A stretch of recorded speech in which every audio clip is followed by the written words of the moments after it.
p.m. The agenda is yours, Dr. Atkins. All right, thank you. Good afternoon, board members. It is my pleasure today to bring you really this briefing agenda. There's a couple of pretty exciting items on this agenda for me personally. The first one, where we want to talk about District Strategic Plan Focus Area 1 inspires students to think and learn, and specifically we want to talk about summer programs. And the reason that we're particularly excited is that I think if you look around the world and you see what other school districts are doing, particularly high-performing school districts, you see that they are extending their school year. Whereas we here in the United States remain 180 days since probably the 1950s, when we led the world in the number of days that we attended school, but now we find ourselves significantly behind. In addition to that, we note the research demonstrates particularly children of poverty actually lose learning during the course of the summer, where students of greater means continue to learn throughout the summer, so that achievement gap continues to grow. This past summer we implemented fifth quarter, and I think that we found it to be successful, so we're back here again to talk to you about Summer Programs 2016. I think that we are making good strides in this area, but I'll look forward to even greater things in the coming years. So having said that, let me turn it over to Jeannie LaFountain to talk to you about Summer Programs 2016. Well, good afternoon. I'm Jeannie LaFountain, and this is Oscar Olguin, and we're here to share a little bit with you about our success last summer with fifth quarter, and then to share with you a little bit about what we're planning for this upcoming year. So, as you probably remember, the purpose of fifth quarter was to prevent summer learning loss. And we have a brief video, it's only a couple of minutes, but it illustrates our point very well, and so we thought it would be worthwhile to take a look at it. Let's look at two children, one from a middle-income family, the other from one of the millions of low-income American families. As the two kids head off to kindergarten, look what happens. The middle-income child starts out with a 6-month lead. The low-income child is already falling behind because of a lack of access to early reading and preschool education. During their year in kindergarten, in the same school and classroom, the two children will learn at about the same rate, so we'll move them both forward 9 months. But look what happens in that first summer between kindergarten and first grade. Our middle-income child moves ahead about a month in reading because learning of one kind or another continues over the summer. The low-income child falls back about 2 months. So when school begins again, when they go back for first grade, the gap between them has already widened. During first grade, again, they move ahead at about the same rate, another 9 months. That next summer, the activities and lifestyle of the middle-income family keep that child moving forward, but the low-income child has fewer opportunities to reinforce good habits like reading, and that child falls farther behind. Then we come to second grade, and again, our two children learn at the same rate. But the summer after second grade sets our low-income child back again, and our middle-income child moves forward again, and the gap widens again. By just the third grade, the two children are already far apart. By the end of fifth grade, the gap between the children is 2.5 to 3 years. It will keep growing through middle school. So you see, without addressing what's happening during the summer, it is impossible to ever catch up. It's impossible to close the gap. No matter how much high-quality learning goes on from September to June, every year the gap widens. So this just shows the importance of the summer programming that we're trying to do here in Lee County. And as you're going to see, our results are similar to what they are, what is in this video. So what we did was we targeted students in grades K through 4. And we're hoping to bridge the gap by starting early with students. And what we looked at last summer was those students STAR and early STAR assessments to see where they fell and if they were in the level 1 or 2 range or level 3 with principal recommendation, they were deemed eligible to attend the 5th quarter, and they were invited. And then many of them did attend. These were the target schools. I think you probably remember these, and most of those, the schools are in our lowest 300, on the lowest 300 list for Florida. James Stevens does not fall on that list, but because it's a K-8 school. But we looked at the results in their elementary program and decided that it would be worthwhile to go ahead and include them. So James Stevens also had the 5th quarter last summer. So the program last year was 25 days. It was 75 instructional hours, and so there was both reading and math, 2 hours of reading and an hour of math instruction each day. And then breakfast and lunch were provided. We tried to make sure that we had adult-student ratios were low. We had 1,753 students that showed up for 5th quarter at least one day, and it cost approximately $1.4 million. 76% of those kids that were confirmed actually came. So we started out thinking that we would have 2,000, well, we actually started out inviting 2,888 kids. Those were how many we determined were eligible. About 61% of those confirmed, so we had 2,301 students who confirmed that they would come, and 1,753 actually showed up. So that's certainly an area that we want to look to for improvement this year. The other thing that we looked at was attendance. So if you look at the next slide, which is the outcomes that we showed, we looked at those kids that had at least a 70% attendance rate. And with those kids, you can see what the results are. You can see that in kindergarten and 1st grade, they made approximately 1 month gain during the summer. Now, if you remember, our goal was to stop the summer learning slide and reduce the learning loss or eliminate it. In fact, we had gains, and we saw gains in kindergarten and 1st grade, and if you recall in the video, that's approximately what they said usually happens, is about 1 month gain. 2nd graders, for some reason, stayed about the same, but then if you look at 3rd and 4th graders, they actually made a 3-month gain over the summer. So we felt like we saw some very good results and thought that it was worthwhile to continue. One of the things we're continuing to look at these students, and we think it will be interesting to see, especially with the kindergarten and 1st graders, if over the years the trend, because we caught them early, and if and they don't lose the learning during the summer, that the gap will become smaller as they reach 3rd and 4th grade. That's what we're hoping anyhow. So we felt like we had some really good successes. One thing you need to know is that the curriculum was a huge success. We had so many teachers, anytime you talk about 5th quarter, the first thing that was said was the curriculum. Teachers liked the curriculum, the kids enjoyed the curriculum, the teachers felt like it was easy to use, it was well laid out. And the best thing about that, and why we should feel especially proud, is because that was developed by our own curriculum and staff development teams. So teachers were often said, why can't we have this during the school year? Because it was just that well laid out. So it was easy for them to use during the summer, and the kids did enjoy it. So that was a good thing. Like I mentioned before, we had small class sizes. We tried to provide plenty of support. It provided opportunity for work for our teachers, and we had paraprofessionals as well, bus drivers. So that was a good advantage of the program. Of course, children received breakfast and lunch each day, and transportation was provided. Those were also cited as reasons that people really liked the program. If you look in your packet, which you have, there's a lot of information in there that reflects the parent input that we had. We did a little survey for parents, and we had a lot of positive feedback there as well. And schools really liked the district support. We provided, because we looked at this as just an extension of the school year. And if you think about it, they had to bring kids in, they had to get routines in place. It was almost like starting the school year in the summer.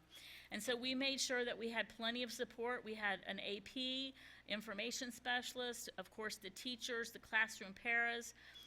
We had nurses, a clinic assistants, maintenance support. We also provided principal partners. So we had some of our schools who did not host fifth quarter, but were willing to be principal partners and served as backup for those principals who were actually hosting the fifth quarter. So it was a great success, and part of it you can see is we did reduce learning loss, and we also saw some gains. The things that we really want to look at is we want to encourage the participation of more students this year. Like I said, last year it was only about 61% of the eligible students actually accepted, and then an even lower number than that showed up.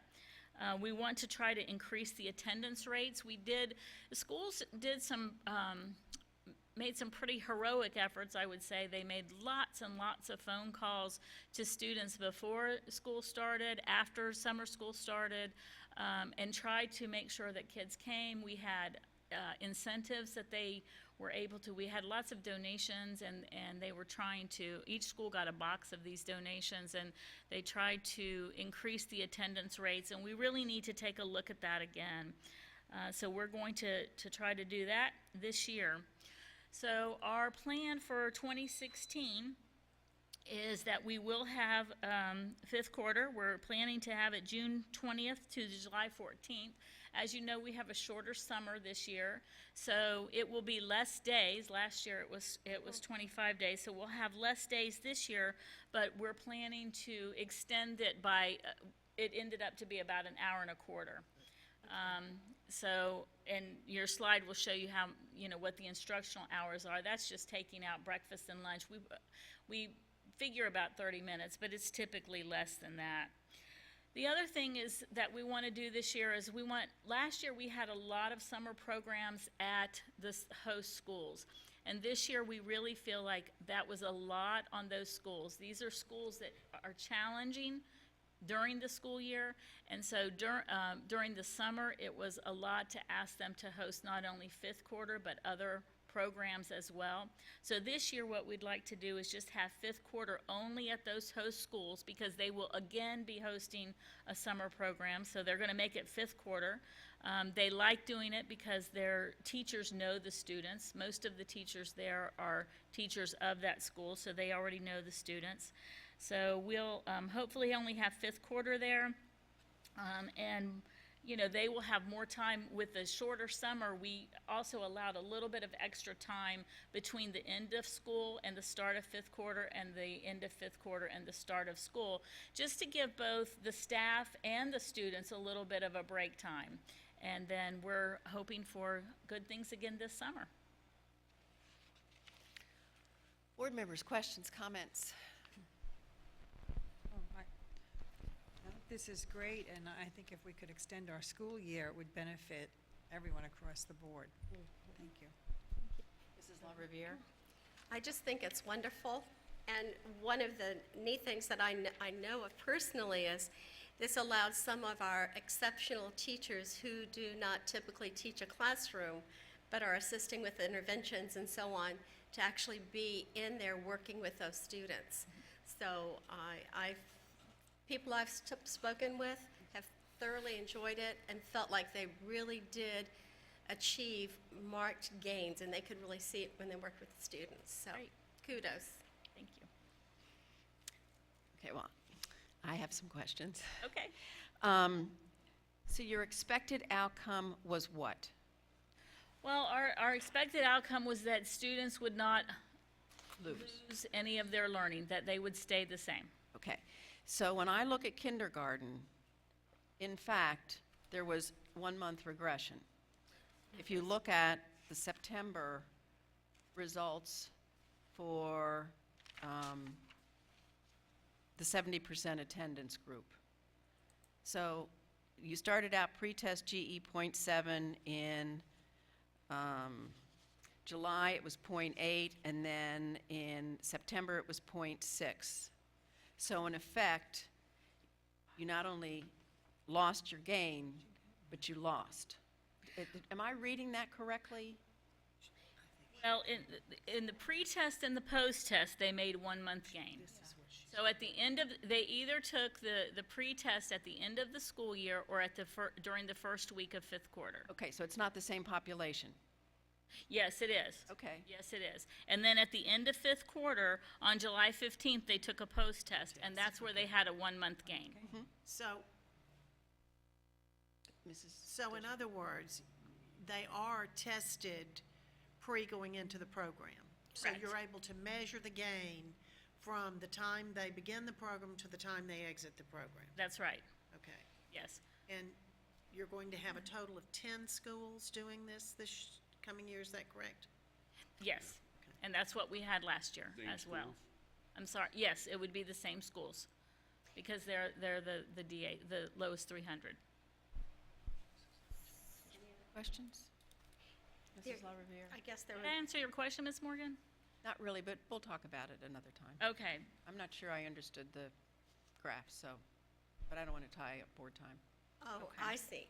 What we have is we have 3 different charts that are not in the PowerPoint, but that are in the packet. that's correct. And so on page 11 and 12 is where the conversations come. You have the first chart that shows kindergarten making 1-month gain. That's correct. 70% in attendance, and that's with the test being given in May and then again in July. That's correct. But if you look at the second chart, that's students who did not attend fifth quarter. But I'm looking at the third chart. Look at the third chart And then the third chart is what they took in September. in September. Right. So they This would actually, be after they started school. so it looks like when they ended in July, that they actually lost part of what they learned before school, before that September test. Is that correct? It appears that way, yes. That's how it would appear. So it's all the more reason that, especially for those early kindergartners, how important, because if we don't maintain that continuity, they can't hang on to it. That has to be very consistent and happening. That's correct. Okay, but for the other grade levels, we could still see that gain in the September test. Correct. So where the hardest part is with kindergarten, which makes sense because that is such a developmental component. Exactly. Okay. So, to what degree does the child development issue come into this decision-making? Yeah. Because I see what Mrs. Morgan was getting at. The older children who are at a different developmental level had some significant gains. They did, But right. But the And little part of the ones- reason, we did discuss that, and part of the reason that we think, and this is, we think, is that they had further to go. If you think about it in terms of, if you look at the kindergartners that were a .7, so that means like they were in 7 months of their kindergarten year, so they don't have quite as far to go as a child who is actually starting 4th grade, but is in their 3rd grade 2nd month. And so they have more to gain. Right. And then that brings me to my next question, which is about how old are they really? Because at that stage, there's so many differences in the development. And if you have a kindergartner whose birthday is in late September, October, when they come to kindergarten, they're already 9 months older. So they're that much ahead in development. And if you have someone who has a July or August birthday and they just turned 5, That's correct. I always say this, I don't know how we're expecting everybody in K or 3 or 8 to do the same thing at the same time in the same way when there are all those variables. That's And correct. so I didn't know how much weight we put on those things, which are definitely providing an impact in that child's learning career. Right. And I would think that teachers, that's what differentiated instruction is all about in the classroom. Yeah. So, we're just looking at kids, from our perspective, we're looking at students who are eligible, regardless of their age, based on whatever grade they're in, and then, trying to get them the best opportunity we can to stop that summer learning loss. Thank you. I just have 2 other questions. Do you know why those who were offered the opportunity to attend chose not to attend, and why those who opted to attend, did not attend? Do you know, I mean, did you do a follow-up survey of the, We didn't do a formal follow-up survey, but the information that came from the schools is some just didn't want to ruin their summer plans. You know, they had other plans. Parents didn't want to send their kids during the summer. There wasn't anything, any more specific than that. I know that schools I was at, we were out at schools on the first day. There were people showing up. They were making phone calls, trying to find out who wasn't there, why they weren't there, were they coming. And actually, we saw a trend because fifth quarter started on Wednesday, I think it was this year, and by Monday, we did see a peak because there had been phone calls, follow-up phone calls, and so we did see a little bit of a peak where then people started bringing their children to school.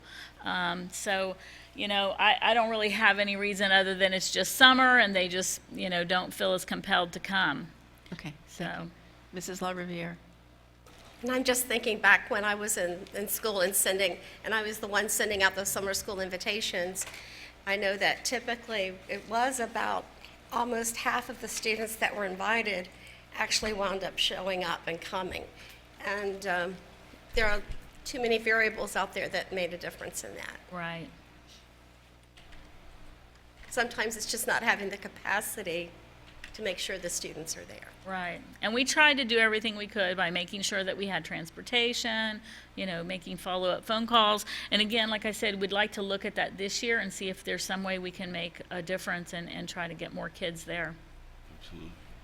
So that would be one of your goals for next year, to increase attendance and participation? Yep, that's correct.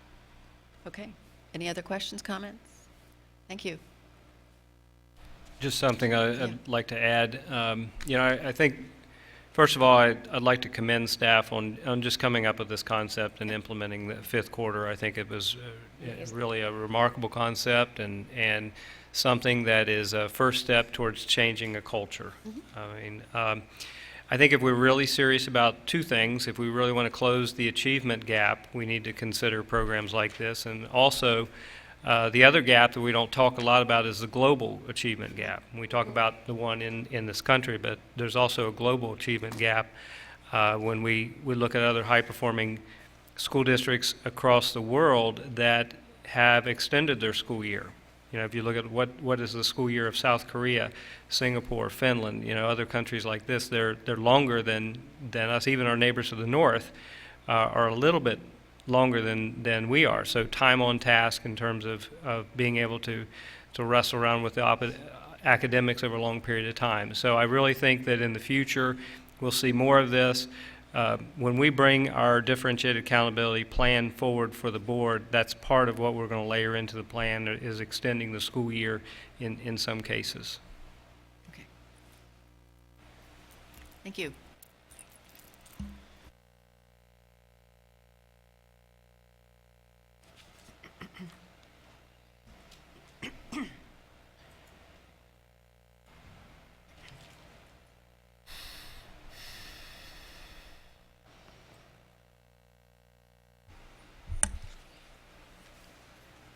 There you go. The next item we want to bring forward to you is Board Policy Purchasing Policy 6.07. And really this discussion revolves around the purchasing threshold. So with this, I will turn it over to Susan Millay for her presentation. Thank you, Dr. Atkins. Good afternoon, board members, Dr. Atkins and Mr. Martin. Thank you for inviting me back again. I was last speaking with you in July, and at that time, the board asked me to gather some information regarding our purchasing threshold and under the purchasing policy. So that's what I'm going to do today. As we discussed in July, the school board's current policy 6.07 has a purchasing threshold of $25,000, and the Florida Department of Education purchasing threshold for competitive solicitations is $50,000. And so I've gathered some data about other districts and what their thresholds are and what the board might consider regarding our threshold.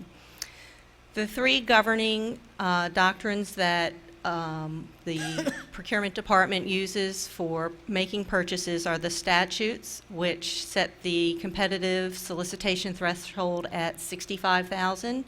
The Department of Education rule for purchasing, and this is kind of like a funnel, the statutes are at top, and then the Florida DOE is a little bit more narrow, and then the school board policy is even further narrowed to $25,000 for competitive solicitations.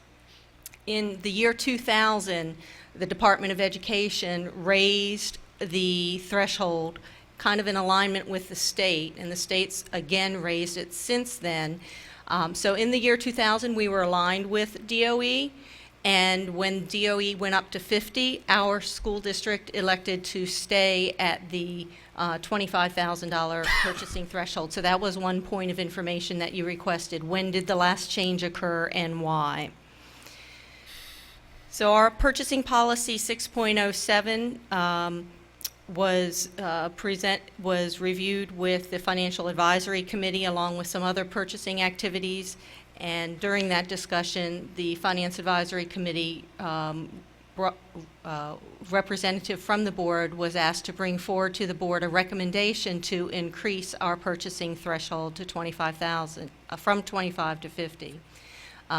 The reasons cited were due to the quality controls in place in purchasing, as well as for efficiency in processing and streamlining. Our district's grown significantly in size, and we're hoping to see the policies stay in alignment with that. Another question the board asked was, so what would it mean if we were to make such a change? And so we went back and did a little calculation, and we determined that approximately 20 bids each year for the past couple of years have been valued between 25 and 50.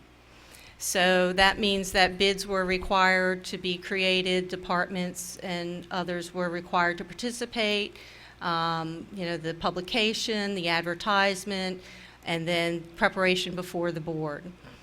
In addition, those items valued between $25,000 and $50,000 that are brought for board approval are purchase requisitions. So you see this as a separate board agenda item at every meeting.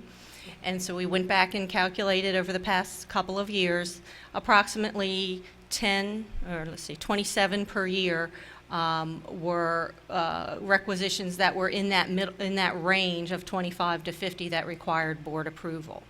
So the cost for processing those two types of items, bids and requisitions, is approximately $134,000, and that includes not just procurement staff time, but department staff time. Any questions? Okay. Another question that was asked was the, some of the numbers didn't come up here.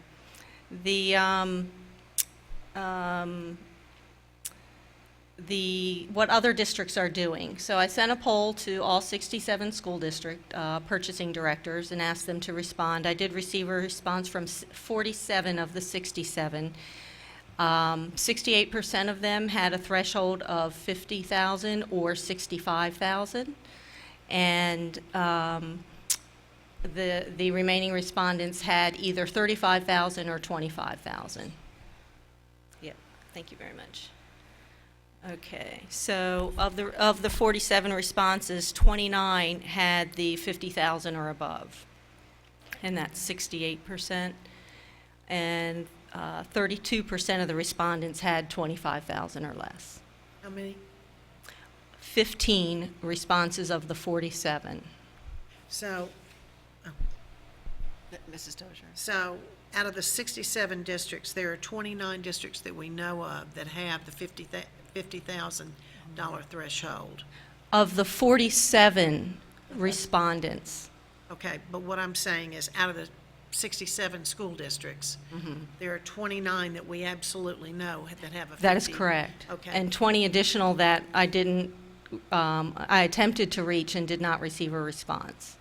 And as far as, was there a reason that you chose the number of districts that you chose? I chose 67 districts. Oh, you did do all the districts. I contacted every district And of the 67, 47 were respondent. Okay, okay. Let's see.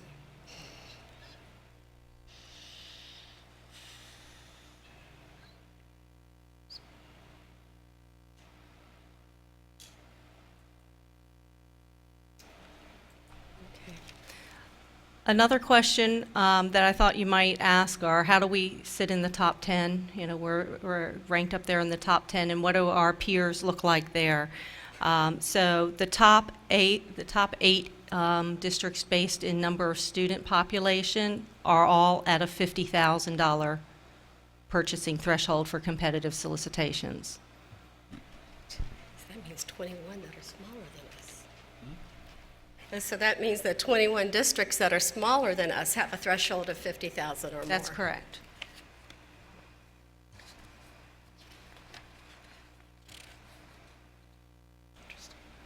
And did you say that there were some that had 60, had a higher? Was it 60? Yeah, at least one district uses the Florida statute level of 65,000. 65,000, thank you.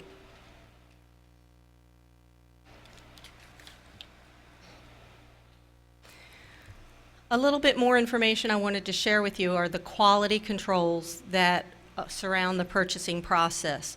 So that 25,000 is kind of a magic number for us right now, but really there are a lot of things happening below that number. So the way the statutes are written and the way our policy is modeled after the statutes, there are chunks of how we apply the rules. So the first 20% of the purchasing threshold has one rule, the middle percentage has one, and from 70 to 100% of the threshold requires a formal solicitation from procurement. So not only does procurement issue formal solicitations for 25 and over, but currently the 70% mark is 17,500.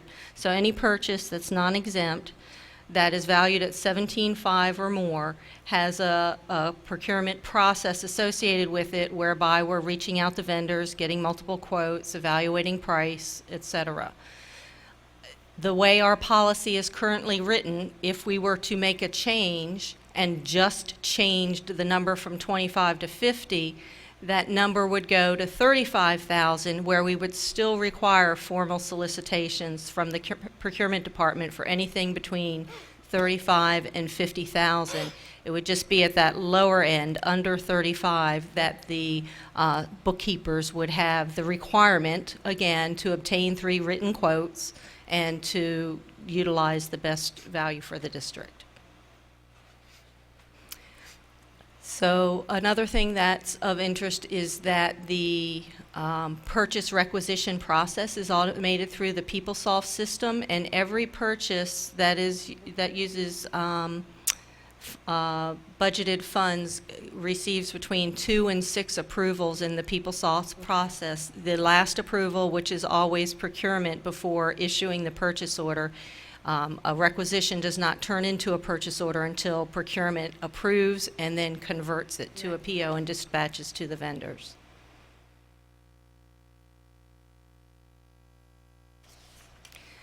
So a question might be, if we were to increase the threshold, what value would that bring to us?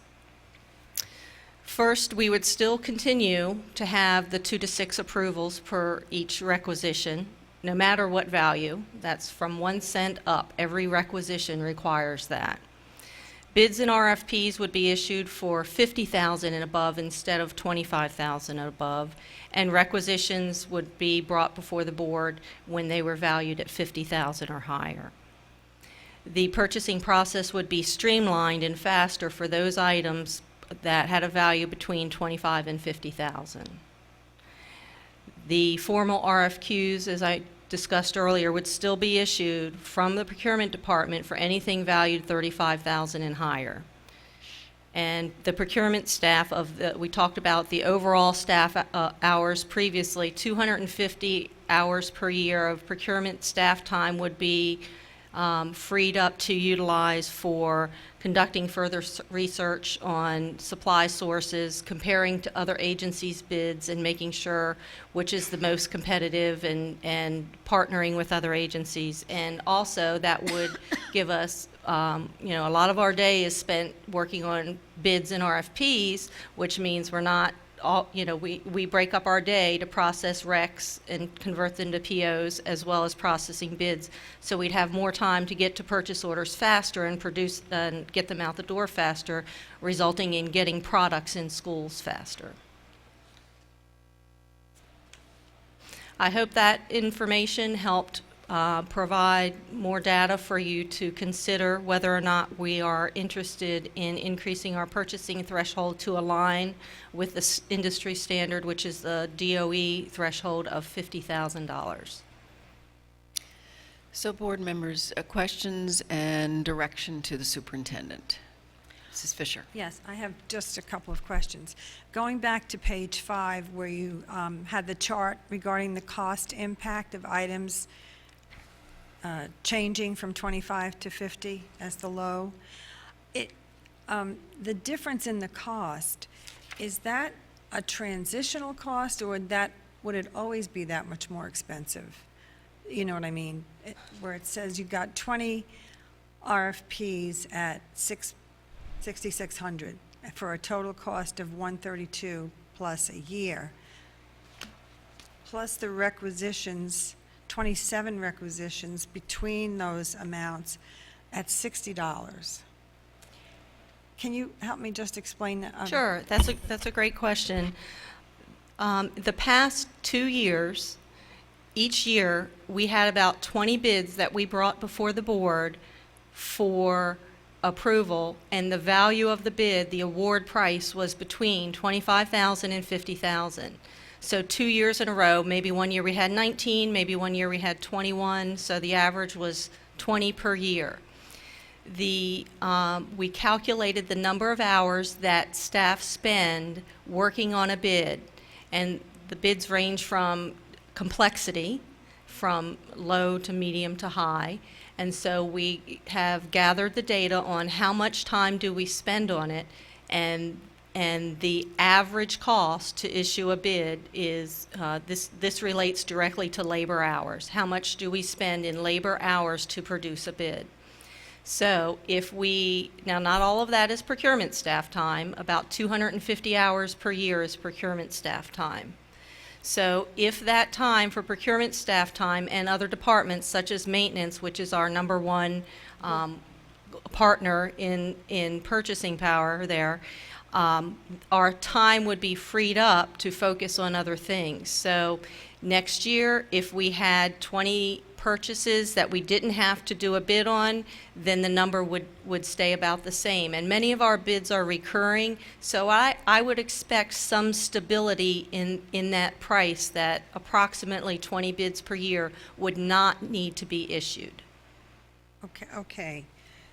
So then, if they're recurring bids, it costs less for you to process. That's correct. But what's the insurance that we're always getting the best price? Because we have a lot of recurring bids, and we have questioned that from time to time.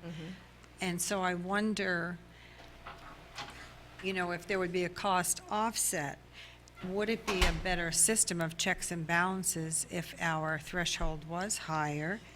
And would it be an opportunity for us in doing that process to maybe get better prices than we're getting on those recurring bids? Does that make sense? Absolutely. So I would say it gives us some flexibility, but in some cases it's good to lock in prices for multiple years. So one example would be if we were purchasing a service and labor rates were trending down as they were a few years ago. Sometimes we choose not to renew, even though there's the ability to do so. When labor rates or the producer price index for materials is increasing, we like to renew and hold firm. But in either event, no matter what the purchasing threshold is, procurement is still seeking 3 quotes at 70% of the threshold, and bookkeepers by policy are required to seek 3 quotes Okay, at more than 20% of the threshold, which is $5,000 okay, currently. thank you. Yes, I know there was some discussion at one time about a rotation of our bids, especially the large bids, for us to start or set up a rotation period of all of the different large products, large vendors that we use. And where are we with that? I heard talk about it, we got a report back, and then I know there's been some changes in leadership. I haven't heard any more about that recently. Where are we with that? All of our bids are on rotation because straight bids, which is for a commodity, are by statute, they're guided, they're 1 year, 1 year annual bids. When I say when we're buying widgets, we have 1 year contracts, and annually the district evaluates to see if we should renew or not, and then we ask vendors if we should renew. And so they are rotated annually. RFPs have typically a base term of 3 years, and then any renewals are evaluated. So everything that we are purchasing is currently on a quote-unquote rotation schedule annually, or in the case of an RFP, annually after the 3-year base period. Okay. So maybe I'm not understanding rotation. One of our larger bids I can think of is technology. Okay, so buying computers, hardware, and software and peripherals. It's good for us to have a narrow pool of providers locked in and committed to deep discounts for the base period of 3 years plus 2 options for 1 year. That's going to lock them in to a commitment that we're going to buy from them, and they're going to give us a deep discount. So it's desirable for us to partner, to make a contract together, and both of us honor our agreements by sending a certain amount of a business into that contract and receiving deep discounts from it. But every large purchase is on that rotation schedule. Other questions? So, board members, they've asked for a recommendation to the superintendent with respect to amending the policy. Mrs. LaRiviere? Well, if I remember correctly, originally this had been a recommendation that had been brought to us, and then we asked for more information. I can say that based on the information that I have, and also how my initial reaction was before, it seems wise of us and prudent to go ahead and go to that $50,000 threshold. And that's my opinion after looking at these components and also looking to notice what districts in and around us are following. And when you also look at us, we really have a lot of checks and balances in the process so that it does keep us financially responsible and as well. Okay, Mr. Toiver? I concur with Ms. LaRiviere. We've had a history of the last 12, I can't even remember how long our purchasing department has received accolades and top marks from the state, our internal audits, our external audits. I mean, it'd be different if we had anything to mark as a question in our purchasing and our finance department, but they are just stellar, and to let them work more efficiently now that the size is bigger, I would support that. Mrs. Fisher? I agree. Mrs. Dozier? I can support it. I appreciate the backup. I think that there was a time that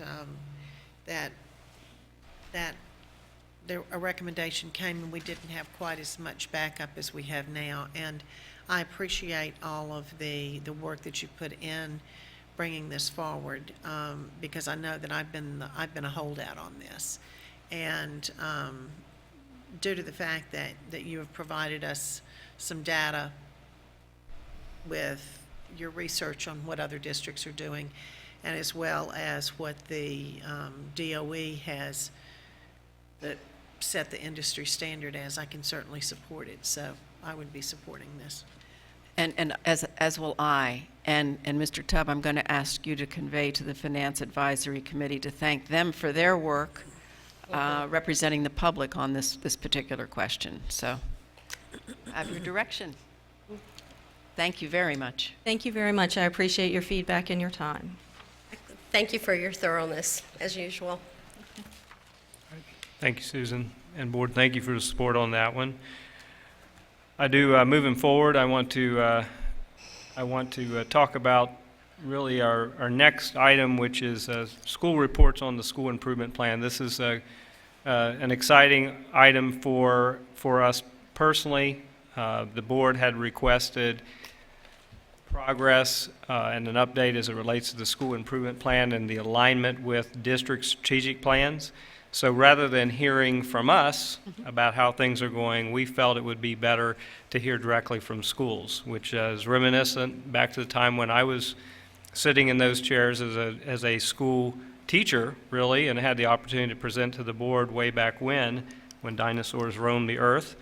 But now we get to revisit that. You get to hear directly from schools themselves in terms of how they are doing as their plan is progressing. Specifically, school teams have 3 goals that are tied to the strategic plan and are focused around teacher engagement, tracking standards, and academic improvement. And remember, we do believe that school improvement plans are living, breathing documents. So I did ask school principals a relatively short period of time ago at their last principal meeting to adjust their school improvement plans relative to the data that came in from the state of Florida so that they would have an academic goal. So over the next several months, teams will be providing a snapshot in terms of what is occurring at their particular school. We've asked shareholders to actually describe how instruction is differentiated to meet the needs of each child and provide a brief glimpse of individual schools. So today we have Raymond C. Page Elementary School, Veterans Park Academy for the Arts, East Lee County High School, Lee Virtual Instructional Program. Those are the schools that, and I have to say, I have to commend this group because they were the first ones to go. We haven't done this in a long, long time in the school district. So, so they are quite courageous to get up here and start to present. And we should probably hear from, I think we may hear from a variety of individuals, and maybe the school principals, what looks like is going to be the case here.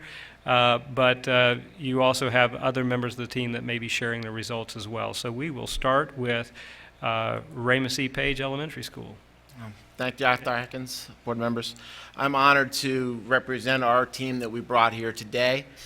We've got Valerie Scheckler, our assistant principal, Dr. Deborah Noss, one of our teachers, Meredith Cronin, our PTO president, Dr. Danette Foy, she is our MTSS curriculum specialist for primary. And we also have Ms. Christy Banta from one of our business partners at Bamboozles that we did have the great fortune of getting in contact with through the foundation as well. Each one of them is going to present a little bit of our plan to you. And we'll start off with Dr. Noss presenting our first goal. Thank you very much and good afternoon. I believe I was around with the dinosaurs with you. I'm going to present Goal 1, which is the teacher engagement. And one of the things in conversation that we found at Raymond Page was that when questioned in the last 7 days, I have received recognition or praise for doing good work, there was a misconception that this meant it was only coming from administration to faculty and staff, when in fact it should be coming everywhere from all stakeholders, from faculty and staff to students, to each other, from our parents, from community partners. And in that conversation, we came up with an action plan that helped us to develop a plan that would allow for a variety of things to take place at the school. Some things were continued and some things improved upon, and we grew it from there. The year started off by all faculty and staff coming back on that first day and receiving a personal handwritten note from Mr. Cooper. Not just a welcome back, but a personalized note, a letter, welcoming each person and saying why he or she was important to be joining the school and what the plan was on how they were going to be able to be an important part, an important role in making our schools successful. We've also had great participation from our parents and our PTO. You'll see one of the slides will include information about what they've done. But things that are taking place in the school began with that first letter. That was the start for what was to come. In addition, through weekly messages, emails, recognition on the morning news, again, it comes not just from administration to faculty and staff, but between them, and from student to student and teacher to student. I can share with you a personal story and why the trust factor is so important when we're talking about retaining great teachers and keeping those excellent, highly effective teachers within our schools, and how the kids are all a part of it. Because when we walk through the hallways of Raymond Page, you'll see things on the wall. The next slide will show you. Our Golden Apple winner was our coach last year, and Coach Morgan's name is proudly displayed on that wall. It's a way to symbolize what she's done, but also the recognition is incentive for the other faculty and staff there. The students are so proud. Our Teachers of the Year have been recognized also with banners on the wall in a location where all students are walking. Parents are coming for so many different activities at the school, and they also get to see those. There are drops in a bucket that take place, not only within each classroom, but in faculty and staff meetings. And anybody and everyone is recognized for the great things. Those pats on the back feel good, and we know that the culture and the environment in our school will only increase student performance, which of course the goal is. But on the bottom right, I want you to see that happy cart. And now I'll explain to you my personal story. I was in a classroom with a group of 4th grade students when the door was knocked on, and in came 2 great parents pushing this cart with all kinds of goodies on there. I was thrilled because to me that meant students were going to be recognized for something great. And instead, the parents said, "No, this is for you. This is for you, for all you do at our school." And the students cheered. So we are modeling to them what is expected, the power that we all have within us to recognize others for the great things that are taking place. And I think you're going to see us make wonderful improvements because of this goal. And I'd like to now introduce Dr. Danette Foy. Thank you, Dr. Nas, and thank you for this opportunity. I'm going to have the opportunity to introduce goal number 2 of our SIP plan. And it's 100% of our core subject area teachers will track standards and progress monitor through the CASEL Standards Tracker during 2016 as documented by professional learning community minutes. And just kind of give you some ideas of how we've been doing that. We've developed spreadsheets to track proficiency in the checks and formative assessments. We share this during our data chats each quarter, and each grade level creates an action plan for each of the data, for their data points. And we also have a daily, what we call dive, because we're dolphins. We dive every day into different interventions, and so our grade level teams will look for the data and make those connections, and we make targeted interventions with that data. We also develop spreadsheets to track our progress in STAR and align with the FSA predictions from last year, and we regularly weekly meet PLCs where we work together as teams to make decisions, we plan instruction, and we utilize current data to differentiate instruction to meet our student needs. This goal aligns with the strategic plan with goal number 1 and goal number 4, and you can refer to those objectives in your board materials if you would like. And the evidence of where we've met goal number 2 is you'll see the shared PDSAs, our STAR FSA trackers, and our PLC minutes. And if there's no questions, then I will introduce our assistant principal, Dr. Valerie Scheckler. Oh, Mrs. Assistant Principal Scheckler. I'll take the doctor. Okay, thank you, Board, for giving us this opportunity this afternoon to meet with you and discuss our school improvement plan goals. Okay, the goal that I'm going to talk about is goal number 3, and that is our academic piece, and that in 2015-16, we're going to increase the percentage of students meeting proficiency and above by 3%, so we're going to take it from 70% to 73%, and we're going to measure that success by our March STAR data to see how we're doing. Okay, so our action plan to meet this goal, we have many things at place at Ramsey Page. One of them is that we have monthly professional development, and currently we're being professionally developed in differentiated instruction, and we're looking at flexible grouping, traditional differentiated instruction, but this year we also introduced multiple intelligences, where students took a survey and teachers looked to see where their strengths were in their multiple intelligences, and we're using that data to differentiate within the classroom also. So that's been an exciting new piece. Okay, our teachers have been trained in thinking maps, and also we have a large number of teachers at the school. We have 20 teachers that were able to participate in choosing excellence, and so that training has meant that as a school, we have a school mission statement, but not only that, each individual classroom has a mission statement, and that's been just a great process for our students to really understand why they're at school and the purpose that we come every day to learn and to improve.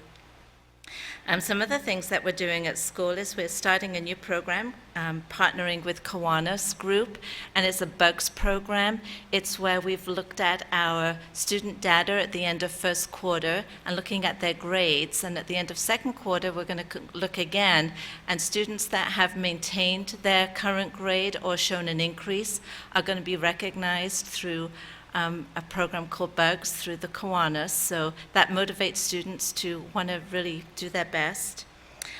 We also have partnered with the Summit Church, and we do a Core Essentials program where once a month they come in and we do a program on character education, and the students just love it. They're very entertaining, and we all have a good time and we laugh a lot, so that's really good.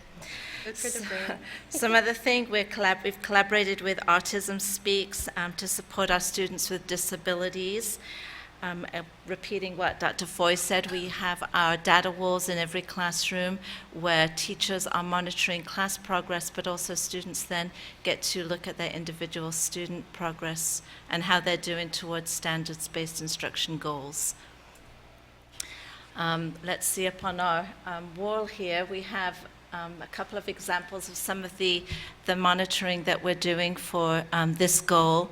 And our teachers have had professional development also in looking at these reports, not just being handed them, but knowing how to find these reports and to use them to differentiate within the classroom.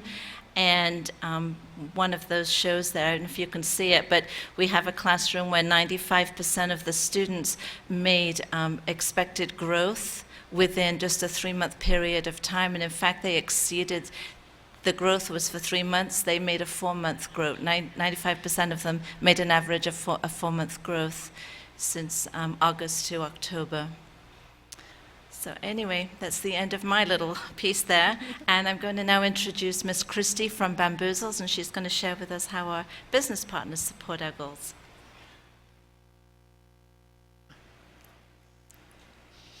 Good afternoon, everyone. Thank you so much. I'm very excited to be invited to this meeting. Again, I'm Christy Banta. I'm the Sales and Event Coordinator for Bamboozles Skating and Event Center here in Fort Myers. At the beginning of the year, Mr. Cooper invited me to be part of his SAC committee. A thrill. I wasn't exactly sure what I was getting involved in, but I'm very glad that I said yes.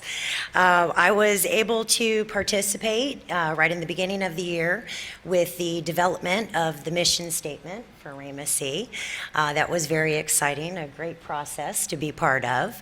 By having the opportunity to sit on committees, I've sat on committees for other schools as well, it gives me the opportunity to stay abreast of what's happening in our school system and to identify needs that as a business in the community that we can try to fill. So I've been with Bamboozles and Jim Smith for approximately 5 years. And over the course of that time, very excited that we've been able to develop programs to continue to support the school system, from educational STEM field trips to student incentives and rewards, to financial support, offering opportunities for fundraising, offering opportunities for donations direct to the school. So I'm very excited that I have the job that I do have, working so closely with the Lee County schools as a whole and continuing as a business in the community to support our youth and our future. Thank you very much for the time today, and with that, I'll finish my talk and introduce Mrs. Cronin from the PTO. Hello, thank you for having us here today. I'm Meredith Cronin, I'm the PTO president, and I just wanted to let you know what we do to help with our school improvement goals. As Dr. Noss talked about, teacher appreciation and recognition, that's something we really strive to do at our school. The happy cart, I am usually the one pushing the happy cart, and if our wonderful teachers want 2 treats instead of 1, they get 1. They get 2. We do meals for them, usually at the holidays and at the end of the year. We also do gift cards. We usually, last couple of years, we've done a let's make a deal with them. They can pick what's under the box, under box 1, 2, or 3. And usually they're really great things donated by our community partners for our teachers. We also, with our fundraising we provide books for our library, and we increase school-wide incentives. We're able to supplement the funding of the materials that help us reach our goals in the classroom. And we're increasing engagement by organizing family activities with, we have a fall festival, which we call more of a fundraiser than a fundraiser.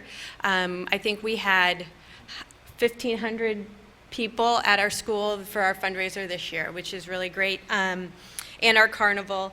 And then we're in our 2nd year. This year we did a readathon for our fundraiser instead of a normal selling wrapping paper and that type of thing. And we were very happy. We increased it. We made an additional $5,000 last year over last year, and that is helping us be able to provide the school with what they need to get the job done. Thank you very much. Thank you, team. You did a great job. Thank you very much. If you have any questions, I'd be glad to answer them. Mrs. Dozier.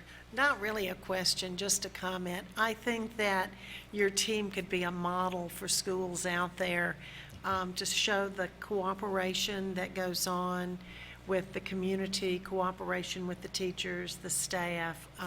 And all of you just seemed so happy with what you were presenting. And, that's evident that you probably have great morale. You can feel it in the school. And, just thank you for having that camaraderie. Thank you for having that collegial attitude. And hopefully it'll spill over into other schools as well.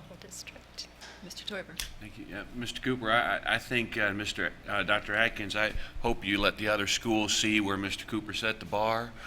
Bringing the business people in there and the parents in here and our educators and our assistant principal all speaking with the enthusiasm and the sincerity that they do. It's a great job, Robert. I appreciate what you've done. And again, I think this sets the bar pretty high. I would agree. Mrs. LaRiviere. Well,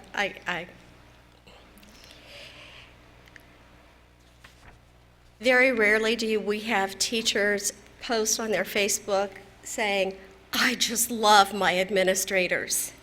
And I get that from some of the teachers that are at Raymond Page. And I do appreciate the collaboration. And Rob, I have to say, I'm not surprised that Dunkin' Donuts is one of your sponsors. Having worked with Rob, I understand the benefits of Dunkin' Donuts, and I've enjoyed sharing a couple of donuts with you. So, Thank you. And I just have one final comment. You truly, really emulate involving all the stakeholders, and I appreciate that. Yeah, and I will say, it's great for us to see the team, and we really appreciate your presenting as a team all different aspects of what's going on in the school and what makes the school successful and what makes staff feel valued. So thanks very much. Thank you. Okay, thank you, Mr. Cooper, very much. And I'm sure it was noted, but they hit on all parts of the strategic plan as they went through their presentation. Yeah. So, all right, thank you. And now it's my pleasure to introduce Dr. Savage and his team. We'll talk about Veterans Park Academy for the Arts.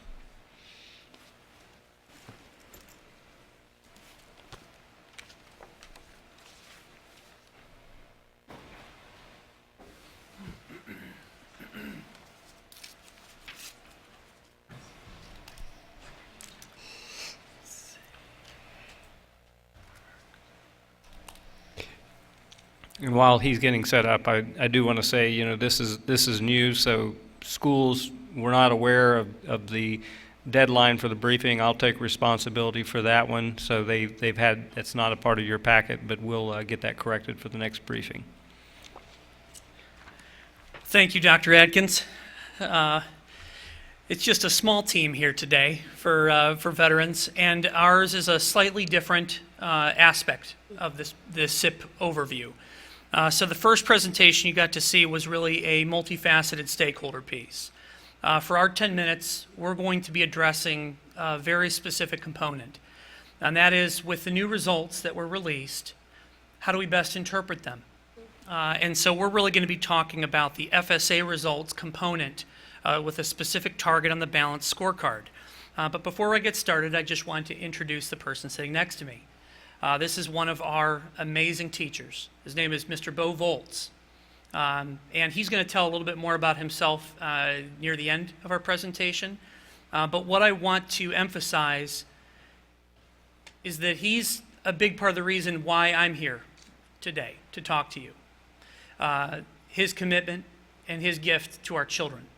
It was Dr. Mike McNerney, who was the assistant superintendent here, who used to say, the further you get away from the classroom in your position, the less impact you really have on children. And that there's no one who is less impact than the superintendent in his old mind. Now, I'd like to believe that there's some value we have in our leadership positions.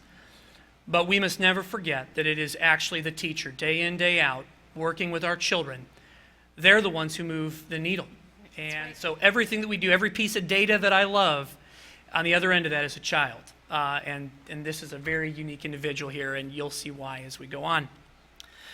So the first thing that I want to ask is, I want you to imagine that day when you heard the FSA results were coming out, and this is specific to our board here. My question to you is, when that data comes out, what is it you want to know? What do you think? I want to know that you're successful. The data comes out. Mm-hmm. What do you want to know about it? I want to know if my students are making any growth, what their needs are. Mm-hmm. Incremental change. I want to know if you're happy with the results. And I want to know if the parents are happy with the results and if they're satisfied with the growth of their children. Hmm? Any other questions? Yeah. I want to know how the kids feel. Mm-hmm. Again, we saw multiple stakeholders. We went immediately from the teacher hat, how did my kids do? The parents, am I satisfied with my child's progress? And then a few of you mentioned the kids themselves. And I would agree that obviously we think about the district as a whole, of course. We're trying to judge our effectiveness as a governing body and as an executive group.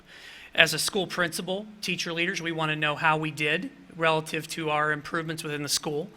But teachers, they really want to know how they did. And then specifically our students and their families, they want to know, how did I do? And the hard part is, how do we really know how they did? It's a challenge at times. And so here's a few examples of non-educator scorecards. You'll see up in the top right corner, there's a golf scorecard. In the middle, there is a football scoreboard. A lot of information. To the left, there's a gingerbread house party judges scoring card. And then down at the bottom, there a very fancy one. It's a FibroScan. This is a scorecard developed in a hospital system. All of these scorecards are attempting to convey information about how we did, to try to give some results, to try to make meaning out of whatever results are involved. Here's an educational scorecard that I think we're all pretty familiar with. School grade. And in a year where there are no learning gains potentially, what are these school grades going to tell us? Does it really tell us which schools are doing the best at face value? Do we know which schools are successful? What about the schools that are really struggling? They're getting low grades. Does that mean they're doing a terrible job? These are things that are very important to me. And it's really outside of our control. But then we have other scorecards. Now, we don't necessarily label them as scorecards, but they're things that we may potentially do to ourselves. We have control over the information we convey to our staff, to our schools, to our public. And what kind of story does it tell? So I look at something like this, which was a well-intentioned effort to try to relay our recent FSA results, and it doesn't include all, just a smidget of our elementary schools. So what can we interpret from this? Is there a winner? Are there losers? Did someone do the best? Does someone deserve a pat on the back? Does someone deserve to have some more attention focused on them to help them strive? How do we know? Does it fairly represent the impact of the school in that data? Well, it may, but it's hard for us to know for certain. It's hard to interpret these types of things. And so what I've really put a lot of my effort into is to try to add context to every bit of data when it comes to student achievement data, and to any data source, period, but specifically to student achievement data. So what you're looking at right now is a recent representation of our district aggregate performance on the most recent FSA 8th grade test for ELA. First thing I want you to see is the correlation in the top right. It's a 0.83. Now, for those who are familiar with what a correlation is, that's a pretty high number. That means that the prior FCAT, the 13-14 FCAT score of students, and their subsequent 14-15 FSA were highly related, as one might expect. But just how closely related are they? So first, just for the benefit of all involved, we really separate our students into 5 achievement levels. A level 3 is representative of students who are at grade level. That means a student who is at a level 3, both in the FCAT or now in the FSA, is deemed as proficient. They're at grade level. A student who is a level 2 is slightly below grade level, maybe a year, possibly more. And a student who is a level 1 is substantially below grade level. As you move in the other direction with level 4 and 5, those represent students who are potentially above grade level or have significant masters within their content. These are the raw numbers of how students who walked into our schools as 8th graders, where they were at. So to interpret this correctly, what you're seeing is we had in 13-14, 974 level 1 FCAT readers, all the way up to 707 level 5 FCAT readers, for a grand total of 5,686 students. Now, what's important is how those students then performed on the FSA, because remember, the FSA, of course, is a harder test, and these are using the commissioner's recommended cut scores, which are the most rigorous of the cut score options we had. And this helps to give us a sense of how these 8th graders did on the FCAT then relative to the FSA. So you'll see now we have 935 of those students who earned a level 1 on the FSA, all the way over to 661. But here's the most important number. What this gives you a sense is when a student came in as a level 1 student in 13 and 14, and they then took the FSA last year as an 8th grader, only 6% of them passed. Now, that's not just at one school, that's over our entire school district. And you'll find that year in, year out, our numbers at the district level mirror very closely the state numbers as well because of the sample size involved. But what that means is that out of the 970 some odd 8th graders who came in as a level 1, only 6 out of 100 of them were able to hit that 3 or above threshold. So if a school, let's say, has a significant number of level 1 readers, as some of our DA schools do, the bottom 300 referenced, what is the likelihood that they're going to have a high proficiency rate when compared to the average level 1 learner across our large system? On the opposite end, take a look at those 4s and 5s. If a student came in as a level 4 or 5, didn't matter where they went to school, anywhere in our district, 96% of those level 4s passed. 99% of the level 5s passed. It didn't matter who their teacher was. It didn't matter what background they came from. This was across the entire system. What was surprising to me was the level 3s. 78% of our just proficient learners passed the FSA, this incredibly rigorous exam. 78% still passed. That's almost 4 out of every 5. So the schools that have a high proportion of students at 3 and above, their proficiency rates are going to look impressive. But if you have a lot of level 1s or 2s, that number is going to drop dramatically. And so to compare a school by school, without really contextualizing based on who you're working with, makes it very difficult to interpret performance. So I've found a way to take this information and embed it into our scores that come back. Here's another example of the 6th grade math. So we talked about 8th grade ELA. Here's the 6th grade math. Do you notice any differences comparing one test to the other, and any substantial changes here? I mean, some are minor, but one thing that jumped out to me was that level 1 percentage dropped to 2%. That means only 2 out of every 100 6th graders who came in as a level 1 were able to pass that test. So imagine if you are a teacher who teaches predominantly 6th grade level 1 math students. Well, guess who I have sitting next to me? Not only did he volunteer to teach 6th grade level 1s, but he's done it every year that he's worked with me.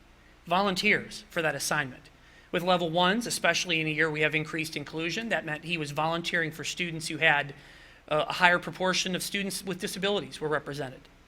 A higher proportion of students with behavioral challenges, students with confidence, self-esteem issues. He's volunteering for what on all ends looks like a more challenging teaching assignment, and yet, look at the payoff in that proficiency number at the end of the year. What does it hope to look like for someone who volunteers for that type of role? Meanwhile, the 4s and 5s are still quite high. Now we see our level 3s dropped a little bit to 59%, so now they are really more of a bubble student in this particular piece. All right, so what do we do with this data? Well, I can tell you that this is the 3rd year that I've collected data in this manner, that I've tried to contextualize it.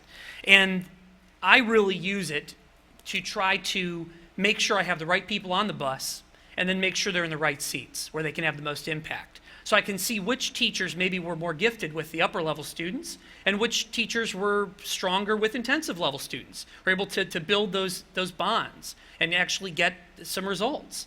And this is my 3rd year of doing it, and I did it exactly the same way with the FSA data. But there was one other unique benefit that I saw in this. Now this, of course, is not all the elementary schools, but this specifically had to do with the 5th grade science scores that came in. Now, out of 58 elementary schools, nearly half of the top 15 using this type of methodology also were P-cell schools, which was neat. And it was exciting because I'm a P-cell school this year. So that was a program. You know, we can identify teachers, but sometimes you can distill some very special programs as well. And so you see Ramus Page is honored. They're the number 2 rated school on here. But then you see the school at the top of this type of metric was San Carlos. Now San Carlos didn't pay me any extra money to do this. It just, I typed it in and this is what spit out here. And the reality is what San Carlos students, had they performed just at the district average for their 5th grade science, then they really would have been at a 52% proficiency rate with their level 1s, their 2s, their 3s, their 4s, their 5s, if they were to perform exactly as each student, taking into consideration exactly which student walked in the door, that target rate should have been about a 52%. But instead, they were at a 72% for a positive discrepancy of 20 percentage points. So by looking at this type of model, what I was able to do was say something phenomenal is going on there at San Carlos with respect to these science scores, and what were they? And when you look to the right-hand side, what it tells you is the raw numbers above what was expected or below what was expected based on their prior achievement level. So in this particular case, their level 1s were pretty much right on par with where they should have been. But they had 12 additional level 2 readers pass, 9 additional level 3s, 4 additional level 4s. So it's really in the heart of the middle of their bell curve where they were able to get far more kids across that proficient metric. So it's a real opportunity to applaud them, whereas they might have looked on paper, if you were to just see 75% versus 72%, you might think, well, Rhema really can teach them a few things. But in reality, this school finished at the top of the board out of 58 schools. So that was something that's a credit. It helps you recognize exemplary performance. And there are a number of others. But the goal isn't to create that type of competitiveness. The goal is really to try to see the impact of how we help kids. I'm going to kind of speed through the learning gains piece just because I know where I'm supposed to be at 10 minutes and I'm probably not on track. Mr. Volz is supposed to kick me when I'm going a little too long, so if I kind of jostle a little bit, you know what it is. Basically, we didn't have learning gains this year, but we are able to, what is a learning gain other than really just a change in learning? And so we actually can discern how students change from one year to the next. It's just a slightly different method. Because the state did release those percentile rankings, it does give us a method to calculate learning gains, at least for this year. And then next year and subsequent years, the state will do it for us. But for this particular year, what I was looking at, what was the average change from one year to the next for our students. So I'm going to use myself as a guinea pig on this. I don't want to put any of the other schools and rank all 21 middle schools, but this gives you a glimpse.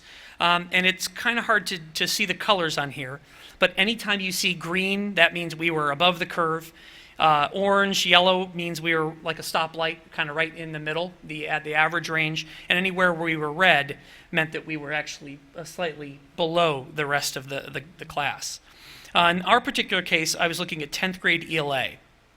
And in this case, our level 1 students had a significant positive increase. So that let me know that even though our overall school performance was average in this area, 10th out of 21 schools, our level 1 performance was quite strong.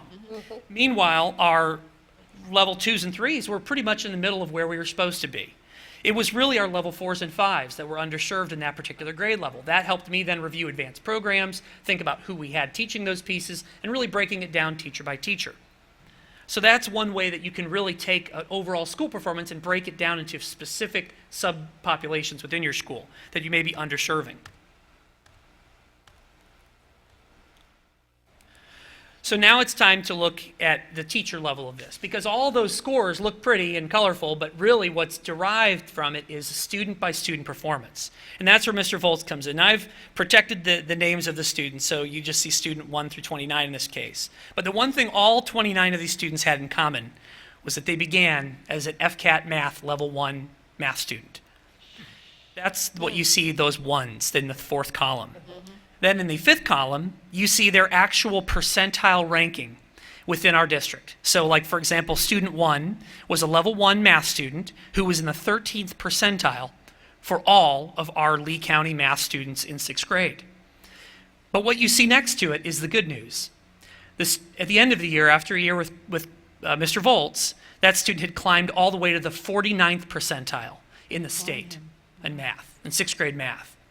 So how that's then represented is you can see the PR change, that means the percentile rank change, followed by the district average learning gain. So that meant an average level 1 for 6th grade averaged a 9 percentile point jump. But in Mr. Volz's class, that particular student actually changed 36 percentile points for a difference, as you see there listed in blue, at 27.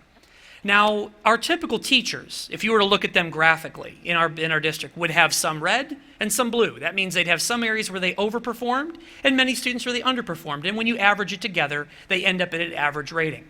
What you are seeing above may very well be the highest level of performance that we had in our district in 6th grade math for level 1 math students. And I know that because all of this was compiled for all of the district. That's why he's here with me right now, because these were his kids. Now, if I were to just go by the numbers that were at the state percentages, the proficiency rate from his class, if these were all his students, and he has more, but these are just level 1s that I pulled, his proficiency rate would have been 17%. Now, had we looked at the data in the typical way, and I were to hand it to Mr. Volz and say, Mr. Volz, here's your class pass percentage. Congratulations, 17% of your kids passed. How is he apt to feel? How is any teacher who works at this population apt to feel? Now, he knows his kids come in with less understanding. But yet, how would he know what's an acceptable target? That's why we're doing this, to create targets that are actually meaningful and fair, most importantly. To let him know the district average would be 9 points change, but these are how your kids did. And here's a visual, user-friendly way you can see lots of blue there. And on the other end of this, 5 of these kids went all the way from a level 1 to a level 3. Just to remind you, the district percentage was 2%. Only 2% passed. In just these 29 kids, he had 5. So that's a substantial thing just right away. And you can see that all his kids averaged just going up tremendously. He had so few students even remain a level 1 that it doesn't take much to hide. Just for the sake of the argument, I'm going to show you his 2s and 3s as well. These are kids who came into level 2 or level 3. So it wasn't just working with the level 1 students. It was his work with the level 2s and 3s that really showed just how exemplary this young man here next to me is. With that said, I just want to turn it over to Mr. Volz. All right, thank you. Good afternoon, and thank you for allowing me to come in and speak with you a little bit today. Thank you, Mr. Savage. I've been employed and have had the privilege of teaching at Veterans Park since it opened in 2004, 11 years ago. In my 11 years, this is the first time I've been at a school board meeting or in front of the board, so thank you for that invitation. I was a little bit, when Mr. Savage asked me to come in today, I was honored, yet a little uncomfortable in talking about something that I feel is my expectation, and that being making an impact on the learning of children. As Mr. Savage just pointed out in his hard work, that it is possible to show a teacher's effectiveness on the learning of their students. Up to this point, the public, and I'm sure many of you today, look at that proficiency when test scores are posted, but as Mr. Savage pointed out, growth is what should be looked at and what demonstrates true learning. I do not want what Mr. Savage has done to end with all his calculations, formulas, and numbers. I want to help you with the bigger question. Now what? What do we do with what we now are able to see? How can we replicate what I have done across classes, schools, and district-wide? Is it the new curriculum that we purchase every 5 years for thousands of dollars? Is it the new educational theory that we send teachers out of town and away from their classes to learn? Is it the new smart boards or the Chromebooks that we invest in? Is it a new software program we purchase district-wide or extended school year that we spend money on? The truth is, it's none of it. Your biggest investment is what is standing in front of you. A highly trained teacher with 3 bachelor's degrees in education. The program is that we're not doing a very good job of making this a place where highly educated, well-trained, hardworking individuals want to be. Research shows that there is nothing more impactful to a student's education than the quality of its instruction. Yet as a district, that is the last place we place value and money. We need to do something to bring individuals like myself into this district. Right now, individuals like myself 11 years ago are entering college all around the nation that, if placed in a classroom at the end of their extensive training and education, would make incredible impacts like I've been able to achieve over the years. However, if someone like me told them that after working for 11 years, they would only make $4,000 more than they did when they started, they might reconsider. If I tell them I insure my 2 children in the private sector instead of the school-offered health insurance plan because it's cheaper, they might reconsider. If I tell them the only increase I have seen is how much more I am required to pay into my retirement, they may reconsider. If I tell them no matter how great a job you do or how great the gains you create, you will be compensated the same as your colleagues who don't, they may reconsider. If I tell them they'd have to take out a teacher help loan at local credit unions to help cover payments over the summer, they may reconsider. Instead, these educated individuals go into pharmaceutical sales, middle management, or work for local companies like Chico's or Gartner. If we are truly striving to be the world-class school district that we say we are, we need to take what we know now and use it to make teachers like myself that are making an impact not question their job choice at the dinner table on the first of every month when they are paying their bills and trying to make ends meet. You have been given the responsibility to make change and a difference. I'm giving you the secret that the educational world has been searching for years. Now the responsibility falls on all of you as to how to keep me here and how to entice others like me to enter this truly critical occupation. No more excuses. Stop putting money into the what and start putting money into the who. That now can be identified with the help of Mr. Savage. Thank you. Wow, thank you. I just make one comment, if you don't mind. I appreciate the comments. I do. It really wasn't the intent of this presentation, but I do want to say that this board in particular and our bargaining team in this particular go-round has really focused on, I think, this particular area that you're discussing right now, which is the mid-range. One of the things that we're looking at doing that we were, and I look at my bargaining partners over here in the audience, is we're looking at the apprentice range being 1 and 2, and then in terms of years 1 and 2, in terms of levels of experience, and then trying to actually create a gap so that you can take the compensation level and spread it out toward those teachers, in the higher range of things in terms of those who are beyond their second year of teaching and into their third, fourth, fifth, sixth year, etc. So that I absolutely hear what you're saying, and that's something that the bargaining team has taken a look at, and actually something that this board has also expressed as a priority when we talk about the executive session. So, I understand, I appreciate what you're saying, and I hear it. But also, one of the things that we're going to talk about, I'll save this for my comments probably this evening, is I want to talk about the multitude of things that we are working on right now to improve working conditions for teachers in the school district. And the other thing is that in terms of the whole reason we're putting together a teacher career ladder system, which is very unique in the school district of Lee County compared to other districts, is so that we can address this particular problem. So what I would appreciate all of our teachers is to get engaged in this process. I've encouraged, and TALC has really helped us here recently with this effort of getting professionals such as yourself engaged in taking a leadership role and saying, we are professionals, we know what's best for our learning environment and our compensation, and quit standing on the sidelines like we tend to do and let Tallahassee tell us what our pay structure should be like.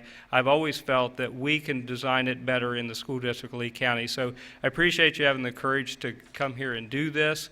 Again, it wasn't the intent of the presentation, but it wasn't, it's something that I don't mind being said out loud.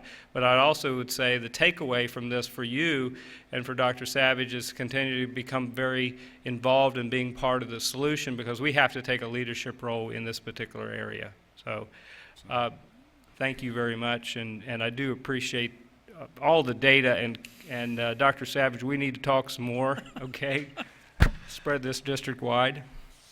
Just one other comment to what Dr. Ekins had just said, and I want you to please know that in no way is this any disrespect to Dr. Ekins. I would tell you that in all the conversations I've ever had with him, I don't know that I've met someone who's more supportive of our teacher class. I think it's why he's enjoyed a positive relationship with the union for these years, and all the comments that he's made in my presence in the last few months are really valuing our improving the working conditions, and I am a part of the teacher ladder piece as well. And I think one of the things that I wanted to make sure we don't lose sight of is, here is someone who's not interested in being an administrator, although he'd be great at it, someone who's not interested in being a department head or a teacher leader. He's a teacher. He's a classroom teacher, like both of my brothers, like Dr. Atkins' daughter. All of these are the people who are making us successful. This isn't a win time. This was his time, his impact, and his alone in terms of that piece. And so I wanted him to have an opportunity to really preach his sermon on this, because he's what we're all about. And I think you all feel that way as well. So thank you very much for being open to that today. Thank you. Mrs. Dozier. You're not. Well, I just want to say, I I was going to say, what's your shoe size?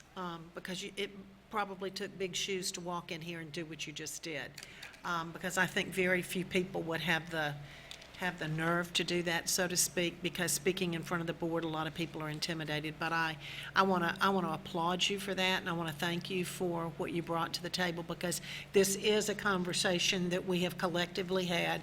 This is something that we recognize, that the most important person, the most important people out there in our schools are you and the rest of the teachers out there, because those are the people, you are the people that make the impact every day on our students. You are the ones that create those learning gains. You are the ones that help those students. We all know that. It doesn't take a rocket scientist to realize that. You know, and patting you on the back and saying, oh, we appreciate, good job, what you do, you know, that's all fine and good, but it doesn't pay the electric bill, it doesn't pay the house bill. And I meet with teachers like you all the time, and I say, we are working on it, we are working on it. You know, sometimes there are things that tie our hands that prohibit us from being able to do what we really want to do. We have worked with Tallahassee, we are going to continue to work with Tallahassee. You know, if they would just let us do it, as Dr. Atkins said, we could probably come up with something that would be so innovative and so creative here in Lee County that teachers would want to come here and teachers would want to stay in education. That being said, just know when you go out there and talk to your colleagues, we are trying to do something about it. That doesn't do a whole lot, but we're going to continue working on it until we can get it right. So thank you. Thank you, ma'am. With your big shoes to come in here today. Mrs. La Riviere. Well, Bo, I don't know if you remember me, but for a short time I was secondary reading coach at Veterans Park Academy of the Arts, and at that time you were teaching an intensive reading class. And I remember then the thing that struck me about you was your passion for the kids. So I don't think it's a matter of the subject you teach, it's just about the students. I was having a conversation with somebody the other day, and well, one of them happened to be my daughter, and then a friend of hers who's also a teacher. And they were saying that too many of their friends, their peers, don't have the same work ethic that's required of a teacher these days. They were pampered too much in high school. They were pampered too much by their children. So therefore, they're the ones who want to do the pharmaceutical sales and do the easy job. We need to raise up the level of teachers, not just with salary, but with how they're viewed. And we've got to really work with our public to make sure that's changed. And I just appreciate you, and I appreciate all the others that are out there that are making an impact on their students. And I just want you to know that Ken Savage is part of the Savage Math Trio. There are 3 brothers that are math in this world of math that I never could quite get into. And the way Ken just represented how he's able to work and do all the statistical stuff for the correlations, that no way I would ever want to touch it. And I just thank you for the gift that you and your brothers have and bring forward to our district. Mr. Toiber. Thank you, Madam Chair. Both of you, Bo, I appreciate your passion and by your demonstrated results. You know, I really appreciate what you do for our kids, and it meant a lot when you spoke from the heart that it, you know, that you actually, you know, you walk the walk. And you know, we talk about, you know, a pat on the back's not good, and I should have said that even when we had Robert's group in here, that, you know, it is, you know, the accomplishments and to say you did a good job is actually a very important thing, because that shows. And when we cheer on effort and accomplishment, you know, I was listening to a tape just the other day, and my daughter got a good grade, and rather than saying, oh, you did so well because you're so smart, you know, you say, oh, you just so, you know, I'm really glad you really pushed yourself. Your dedication, your hard work really paid off, and I'm really proud of you. And I happened to hear that right before she came home with a good grade, and so it really worked. And I'm like, wow, this stuff's really cool. And so I actually should listen more. So I think that's really important. But I also think it's important. I've never seen, and board members, maybe you can interpret more of the data better than I can, but again, as Ms. La Riviere said, the Savage boys are pretty unique. This is the first time that the data to me is actually meaningful. that at a school level, at a class level, at a teacher level, and we always wanted to know, how do we drill down to take a look at a teacher saying, how are you doing, and where do you need to be to get improvement? How are you doing that you're doing really good, that you need to show other people that, how we share our secrets to show exactly what we do.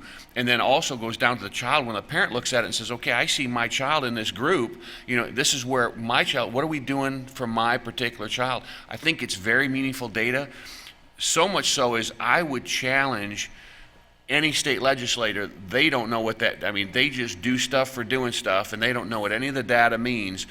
That if we really make a strong initiative in Lee County to say, this is how we want to do it, and this is how we're going to do it, and start and get other board members. We're going pretty soon. Next month we'll be going up to Tampa and dealing with a lot of our other boards. I would like to have something for us, maybe even have Mr. Savage come up and see if you can get him on the schedule to actually present up there at FSBA, because I don't believe that any other school board has this in their pocket.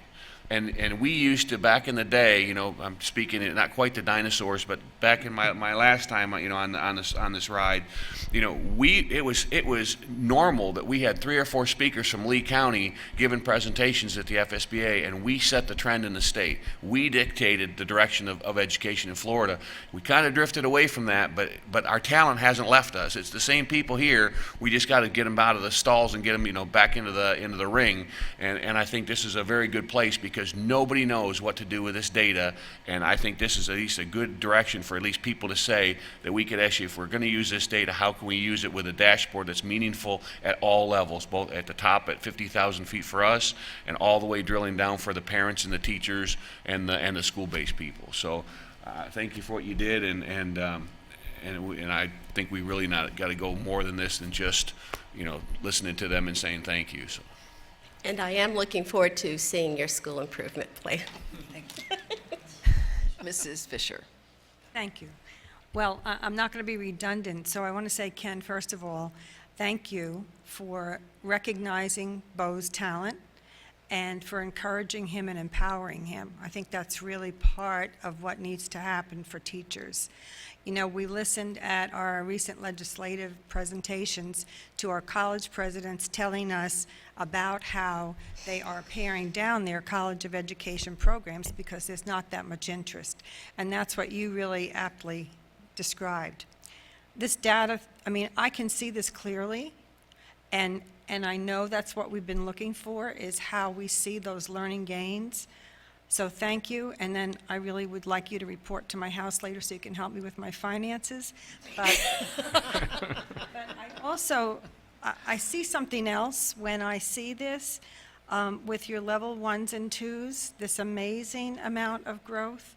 So Bo, I wanted to ask you, talk to me a little bit about what you do. How do you approach the kids with this? Because you're talking about students who have some economic challenges, some lower IQs, and so, maybe some limits in some fashion. Yeah. But that's not stopping you. So how do you see it? Yeah, I guess when it comes to every single one of my kids, I don't look at the limits, and I don't take their limits as excuses. To me, I don't care if you're from the biggest house in the county or you're from the box on the corner. I don't look at that, and it's not gonna work with me. So let's start and let's work hard and just really being able to connect those kids on the personal level. I always believe that you can't learn from someone that you don't care about. So if I can get those kids to care about me and realize that I care about them, they're a lot more apt to focus in and listen to what I have to say. So that's kind of been,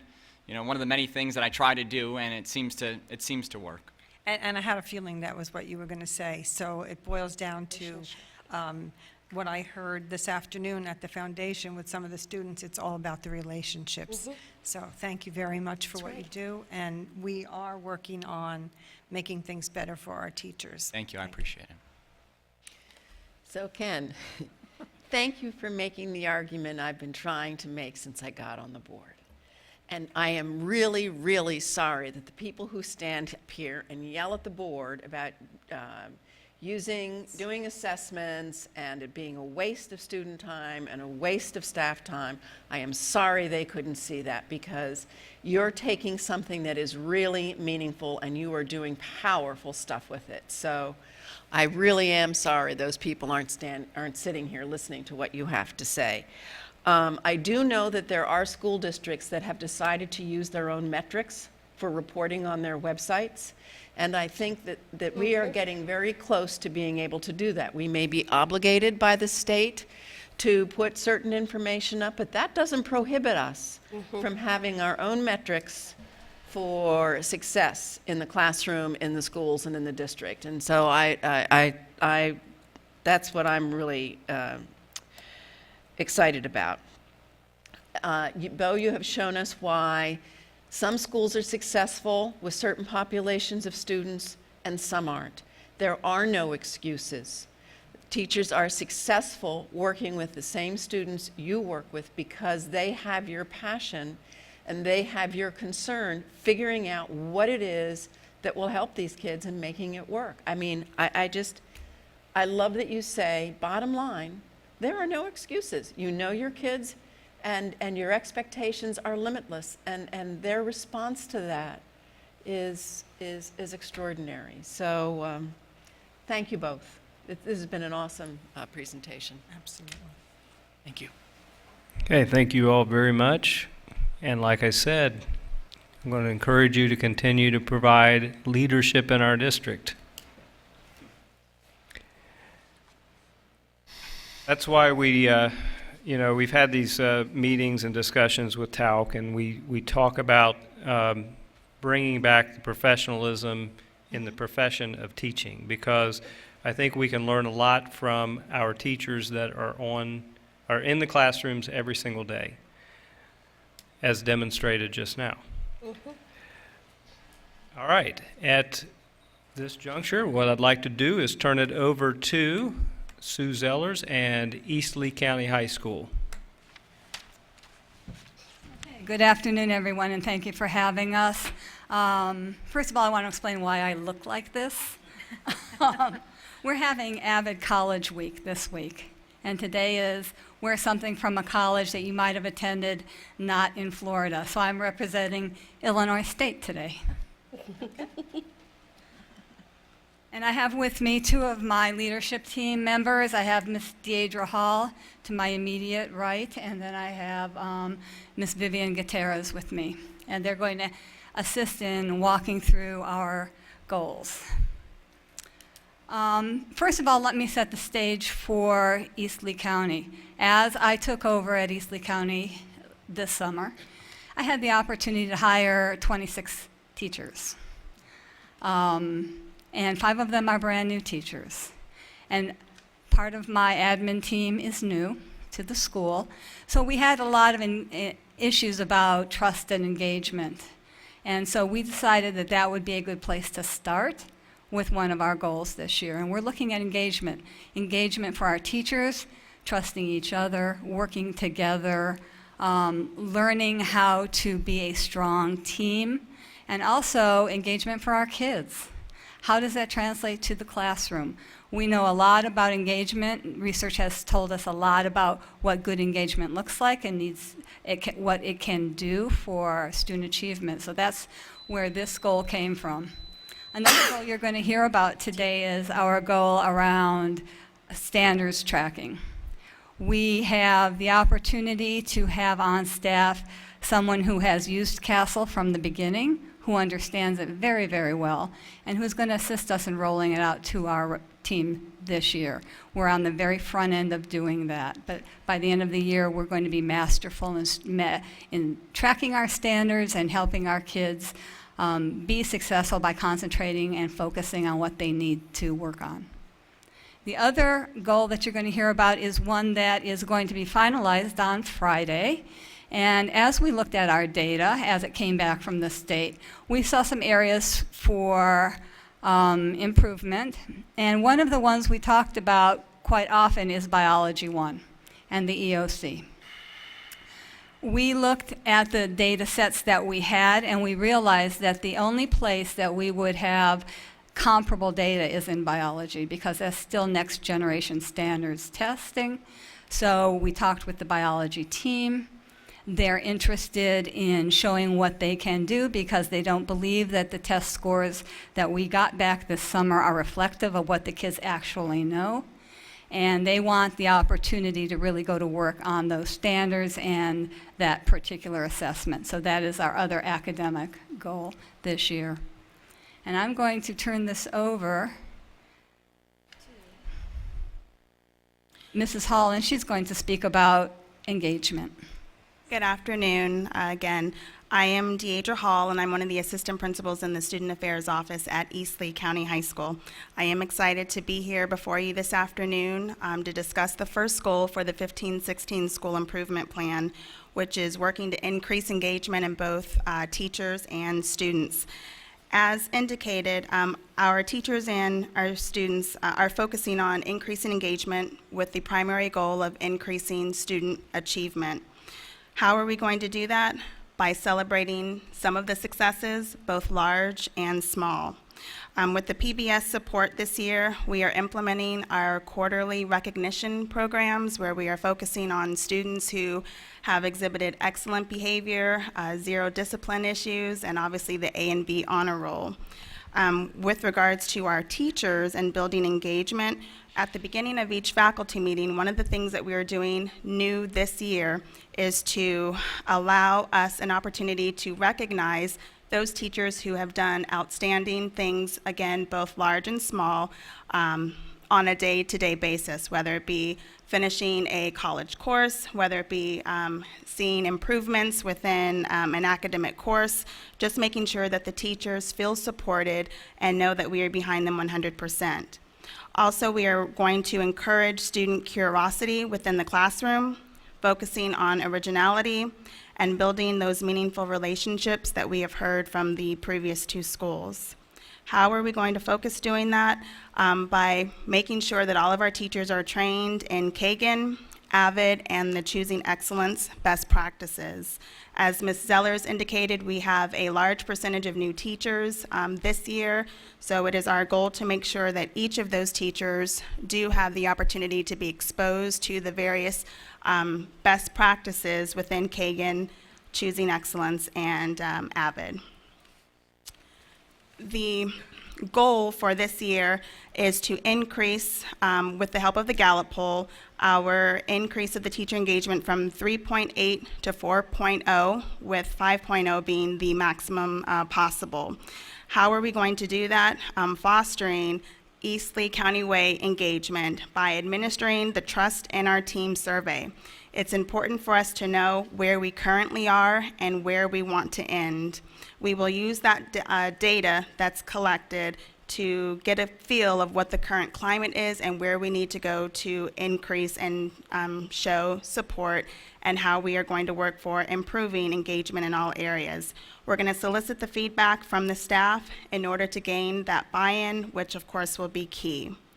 Finally, we're going to continue to support the teachers and the students by modeling for them the importance of increasing student engagement, which will lead to increasing student achievement.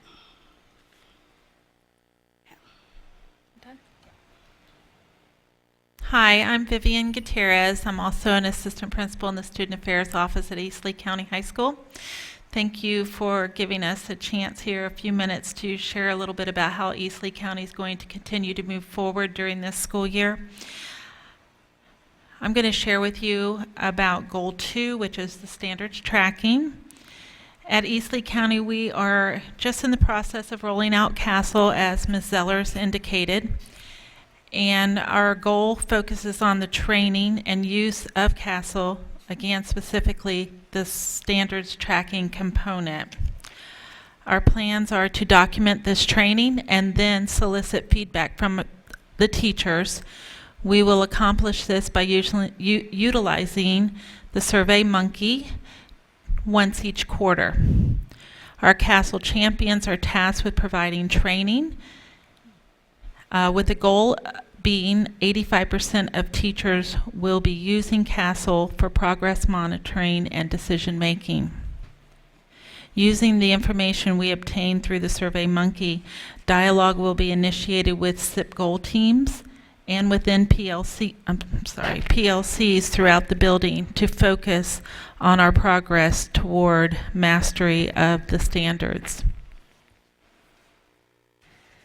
Okay, and I'm going to finish up by talking a little bit about biology and our biology academic goal.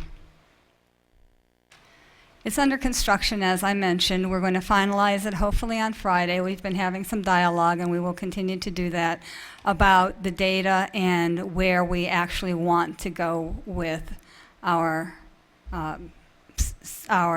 target.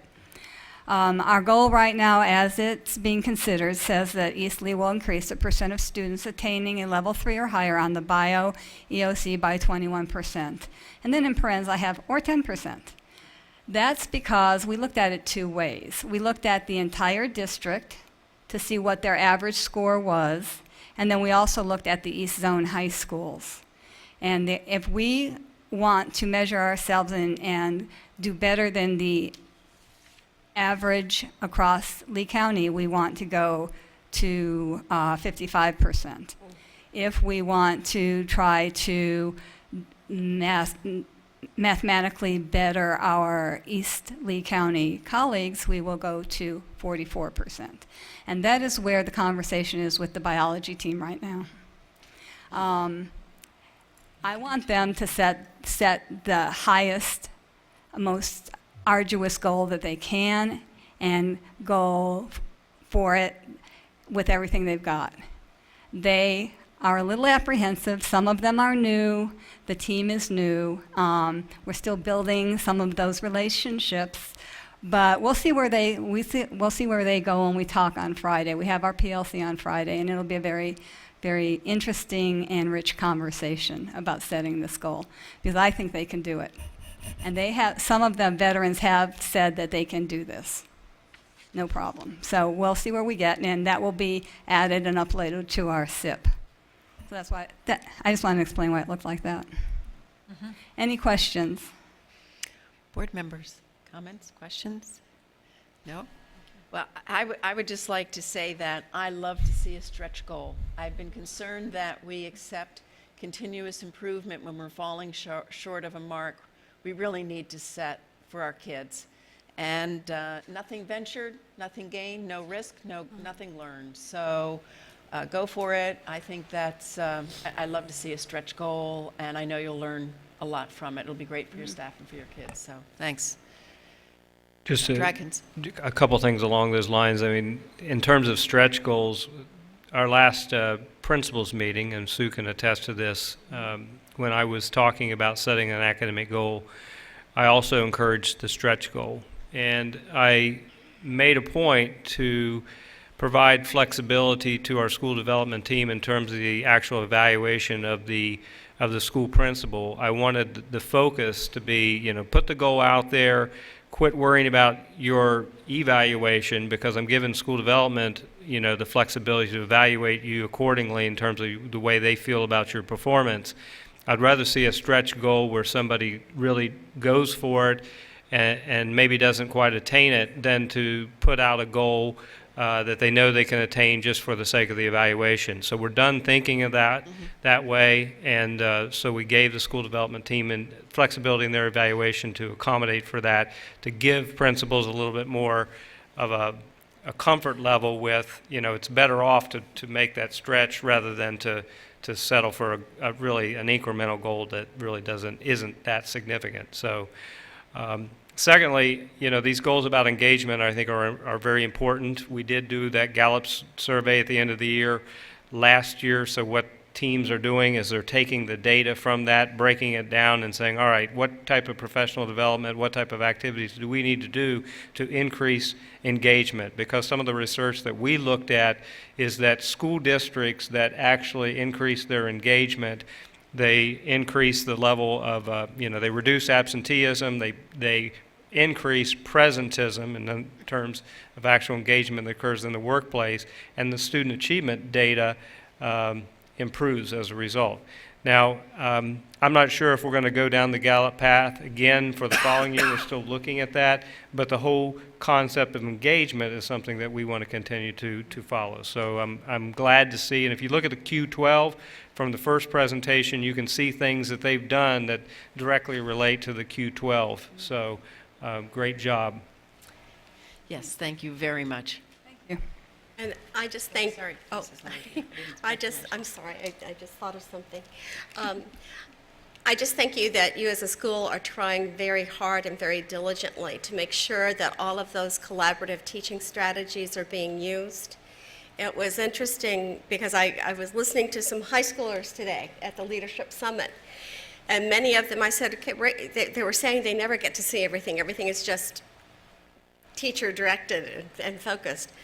And, but it was very interesting to hear the kids say, well, always in my AVID class, it's always collaborative. And then after a while, they start thinking, well, you know, in this class it happens. And it really happens, administrators. If administrators are supportive of that and are doing everything in their power to help to encourage that, it makes it happen. So thank you for the part that you play as well.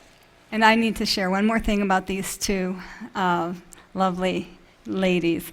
They've been in Kagan leadership training, and they came running up to me, and the first thing they said was, we have a new structure we're going to do with the staff tomorrow at our meeting. Wonderful. And we're doing a structure a month club, and we're introducing a new structure every month, and they have a brand new one hot off the press they're going to bring to us tomorrow. So it's those kinds of things that we're seeing start to translate into our classrooms as well. Thank you. Okay, thank you. All right, our final group for today is Mr. Schilling and his team. We're going to talk about the Lee Virtual Instruction Program. So I'll turn it over to Mr. Schilling.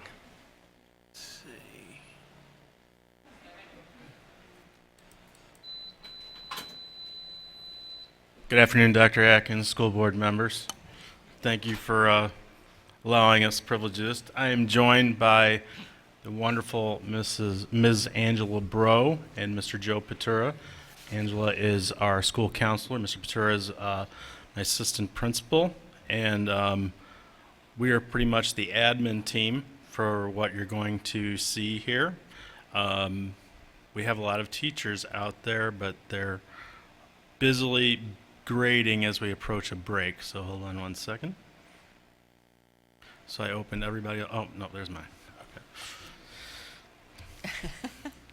So we're going to talk to you a little bit about our spin on our school improvement plan and how we're focusing in on our school improvement goals, which is similar in a lot of ways to what you've already heard from our counterparts at the brick and mortar schools.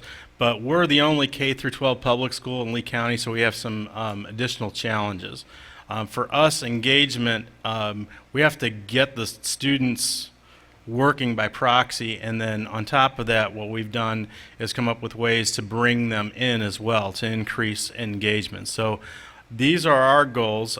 We have two different ones, one pertaining to elementary, one pertaining to secondary, as far as increasing. And then the common goal across K-12 is to improve our teacher engagement. And that's what we're going to focus in on talking about today, just that one. So a little background really quickly, just to bring up to see, we have consistently over the past 4 to 5 years actually ranked as the top school based on state assessments, surveys, and enrollment trends. We need to develop, we identified a need to develop programs that engage our teachers and students even more than just through this cold computer screen. So we've increased our teacher office hours, the availability of face-to-face instruction. We've launched our Surf for Success intervention program for students that fall behind, where if they are virtually truant, then they are to come in and work from the office. And I'm going to show you some examples of what we call our active academic days. So the big picture is our teachers and staff and equal our virtual methods and the quality of instruction. We are one of the best, not only virtual schools, but public schools in our area, and our challenge is to stay the best. So part of that is aligning to the district's strategic plan, both in inspiring students to think and learn, as well as driving decisions with data. This is an example of engagement at the elementary level. If it's going to show, tell me it's going to show, Jason.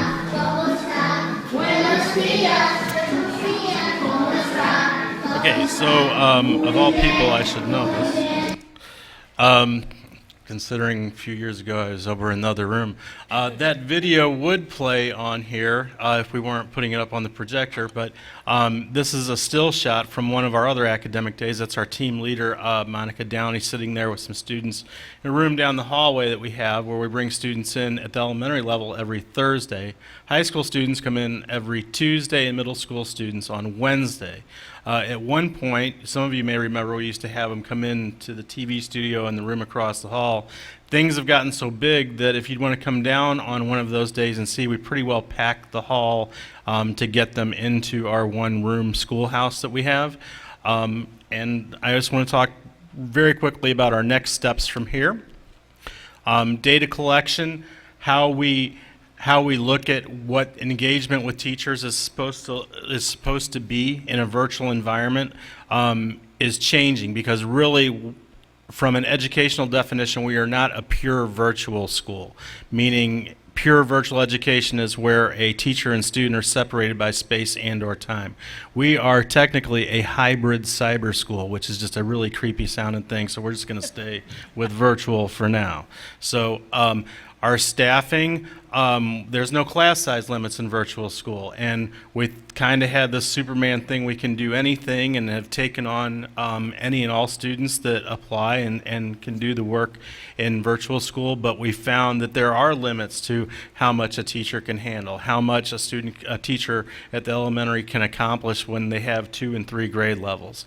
We've launched for next semester, we are embarking on an Excel certification employability program in conjunction with Automotive Video Incorporated. We're going to offer an Excel 18 credit diploma with a ASC P2 certification that's for parts clerk. I didn't know that the people behind the counter at the parts stores actually have to be certified. So this is our effort to address dropout in Lee County and offer students hope for the future, which is really the way to get them truly engaged, and also get the teachers engaged with them and connecting them to where they're going to be, not tomorrow, not at the end of the year, but 10 years from now. To do this, we are relying on continual training for our teachers, our parents, administration, and our whole support team. And that is part of what we call our I for Success, which is independence, intelligence, innovation, and instruction. We're coming up on another enrollment period, so please don't forget to tell all your friends about the Lee Virtual School. If you have any questions, we'll be glad to take them. Board members, any comments, questions? Mrs. Dozier? Not really a question, but a comment. I had the pleasure of listening to a presentation just not too long ago at the Equity and Diversity Committee, and talk about enthusiasm. I definitely saw a leader in that school that was very, very enthused and very positive about everything that they are doing there, and he is probably one of the best cheerleaders for his school. Well, thank you, Mr. Ventura. That was, he was there with me, so thank you.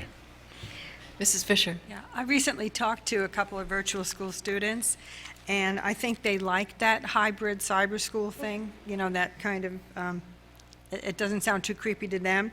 But I'm happy that you're incorporating career education, and that you really have taken steps to move us forward in this district into the cyber world and into accommodating students who are not quite fit for the traditional classroom. So thank you. Other comments? Mrs. LaRiviere? Just I do have to say, we have come a long way with what we do with the Lee Virtual School from when it first started several years ago. And it is absolutely amazing. And I think one of the key parts that's really important for our students and that they need to know is the fact of the hybrid part. That's where it beats Florida Virtual School hands down, is there's time to have that personal one-on-one contact with the teacher. And so it's been very good, and I appreciate too the staff that you have hired, because they are, when it first happened, some people said, oh, I like the idea of being in my PJs a few days a week and not having to come in all the time. But we have people in our Lee Virtual School with some of the best work ethic that I've ever seen. So I just, kudos to all of the staff. Thank you. And my comment would be that the future of education is to be fleet of foot, and that's what you guys are at Lee Virtual. You're basically looking at, what your students need and what we need to deliver as a school system. You're creating an opportunity for them they don't have in the traditional classroom. So thank you very much for what you're doing. And thank you all for Mr. Teuber? I'm sorry, I don't want to interrupt. Well, you know where I stand. I mean, we've had these discussions before. I spoke just recently, yesterday, as a matter of fact, for lunch, a parent that actually has both his children in the school. And I think, the ability to be able to go at different paces, to be able to move forward and move through the program is where we're heading. I mean, it really allows, when you talk about differentiated instruction, it really allows the students to take advantage of the courses and actually get more, and there's the limits aren't there, that the brick and mortar has the inherency of being in the classroom with others. So I think that's where we're going, and I appreciate what you're doing, and we'll continue to have further discussion. Thank you. Dr. Atkins. I think I've said this before, but I just want to say it again because it's certainly the vision of where we want to go in the future, and that is as we look ahead and struggle with some of our capacity issues. One of the things that I look forward to is Al Schilling and his crew working with Mark Mora and coming up with really some really creative solutions to some of our capacity needs, while also meeting some needs of some of our students that are looking for education in an alternative setting. And then just like our JROTC program, which is just incredible, same thing with the with the virtual program here in the School District of Lee County. This is certainly a leader in the state of Florida, so I'm certainly proud of their efforts. So thank you all very much. Thank you.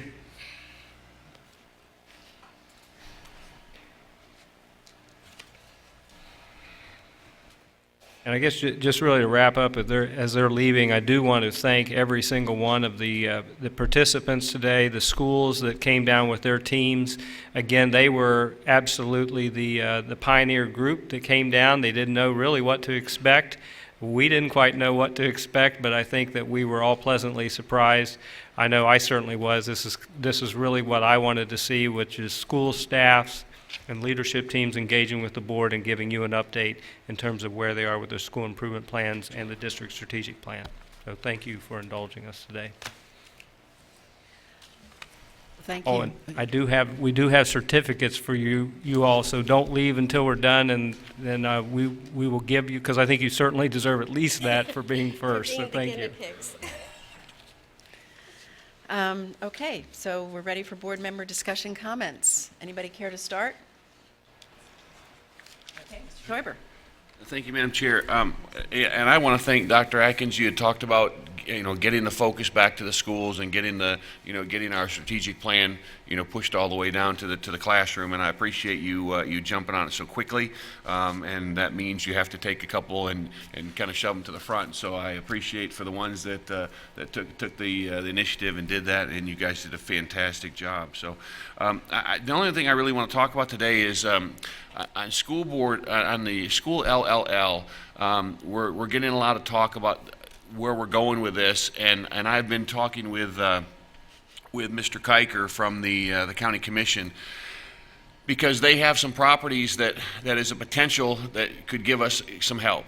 And Mr. Kiker actually went forward today at the county commission meeting and actually broached that subject, because that's his district, and he went down there and actually got the county commission to give that direction, that if this board gives a formal direction that we want our staff to work with the county commission as far as what opportunities that they have, as far as properties that they have, that's currently in the 2020, that there's a piece there that we talked about, or other potentials that they have that we may not even know about, that they actually own. All we have to do is give a formal direction from our board to the superintendent to direct our people to work with them, and he's doing the same from the county commission to let their people work with us to see if there's something they can do to help us. So I thought that was very cordial and cooperative with Mr.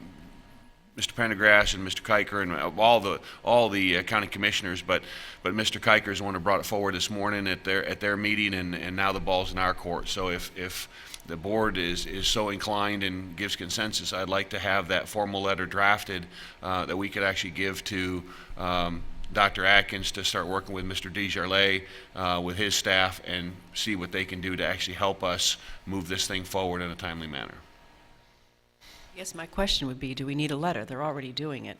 They're actually not. Mr. Kiker actually wanted to have a formal notice. And again, a lot of it's because, the community also wants, down there wants to know what's going on. And this is just one more thing that we give formal direction that we want the county commission to step in and actually help us allow us to know what properties they have and what opportunities we could do. And then at some point, if we actually have a solution where because what's going to happen is, potentially, a piece of property that's currently in the DRGR is going to take formal action to pull it out of the DRGR, out of that preserve plan with those 3 properties that are actually in that particular component. And that's going to have to take some action, and there's no impetus for them to do that without us asking them to do that. So this is the mechanism for us to say we would like to have that investigation with our staff, working with their staff, and then if they come back they come together with a plan, we would approve a plan to present to the Board of County Commissioners that they would act upon to actually pull that out of the 2020. So there's just a mechanism, because right now there's no impetus for them to go do anything with a 2020 plan unless we ask them. And so it'd be a formal request from our board. Board members, do you want to make a request? Mrs. Dozier. Well, my question would be, are they wanting a letter from us? Are they wanting a formal resolution? I think more just a letter direct from this board, the consensus from this board directing the superintendent to have our staff work with their staff, and then when they come together, then that's step 1. And then when our 2 staffs come up with a plan, Dr. Atkins will present a plan to us. We approve it, and part of our approval is this is what we want to do. We will vote on it to ask the county commission to actually pull that property if we get to that point. And again, we may not use their help. So plan 1 is just look and see what they can offer to us. And then if the plan 1 actually comes out that there's a piece of property that's going to take them formal action, actually pull something out of the 2020 plan, then our second part would be we would vote. We would make he would put forward a recommendation. We would vote for it, that we would request the county commission to take action, and that's when they would actually vote that on their board. Mrs. LaRiviere. I just have a question. Dr. Atkins, you have your hand up, and my question is, Dr. Atkins, could you explain where you are and where staff is in the process of working with the county staff? Sure. Very similar to what Mr. Toiber was mentioning. I did have a conversation with Roger Desjardins last night on the way home, and because we had talc bargaining until like 7:30. But anyway, he indicated kind of the same thing, that if I were to make a request, that he would bring that forward to Commissioner Kiker, and then he would make the request of the county commission. So the way we left that conversation, that he was going to do that today, and then I would hear back from Roger Desjardins later today in terms of how that all went. Mrs. LaRiviere.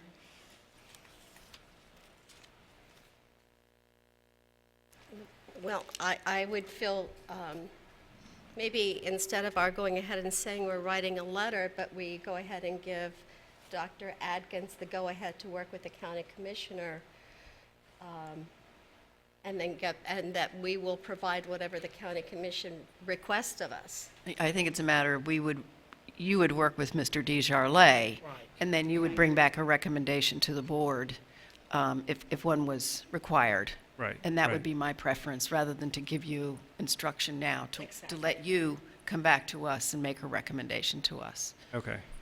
Mrs. Fisher? Yeah, no, Okay. that was what I was going to say. Okay. All right. That's all I have. Okay. Next. Looking for volunteers. Okay, Mrs. LaRiviere. Go backwards today. Mr. Toiber mentioned FSBA next week, and this year I've had the pleasure, I've joined the legislative and the legislative advocacy committees, and been my pleasure to be part of the planning for programming, and we're going to see where we're going to be try to create and put in the hands of all of the school boards components that will cause us to be more proactive, even more so and more strategic in how we are pushing forward with our advocacy. I'm especially looking forward to a presentation from, shoot, I see her face, Linda Colbert from Orange County, who is going to be sharing what she has done in the past with another organization prior to coming on the board, with developing teams of different people that were all part of doing their advocacy pieces, and what we can do as a school board to reach out to other stakeholders so they can be included in our process for advocacy, so we can be more proactive. And Mr. Savage, I would hope that one would be a letter from Mr. Volz reiterating what he said. So I'm looking forward to that time of sharing and the give and take with boards, because truly the problems that we see have little to do with what each district is doing in their own district, but they have to do with our mandates. And until we can get legislators to open their eyes, instead of thinking about the PACs that are going to support them, but that they look and do what's best for our students, that's the key.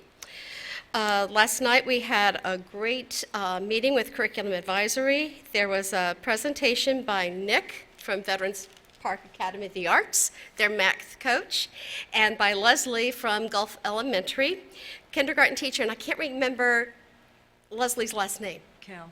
Who? McCall. McCall? That's what I thought. I thought it was Leslie McCall, but I wasn't. But she did an excellent job. They shared from a primary aspect to an intermediate aspect of how they're using the manipulatives to understand the basic math, understanding math concepts. And that's where a lot of our students would be. And I would admit, I was that fifth grade teacher that was teaching multiplying and dividing fractions. And I was saying, just invert and multiply and you've got it, instead of showing them why that worked and the importance of helping them understand that, because the more they understand the whole number sense, then they're able to apply to pre-calculus and the higher math that they need to work on later. Candace did a really good job of coordinating that, and the staff was very pleased with what they're seeing as part of all the different components that are part of the Go Math curriculum. That's just one of the resources that our teachers use, and it was a very good meeting, and they're very pleased with, they have enjoyed having some directives, and so that they can come back and give recommendations, and then that recommendation will be coming forth shortly. And then today, along with Ms. Morgan and Ms. Fisher, we went to go visit the Future Stakeholders Leaders Summit they had today at the foundation. And it was, the kids rotated. They were in 3 groups and they rotated. And each one, they had different questions.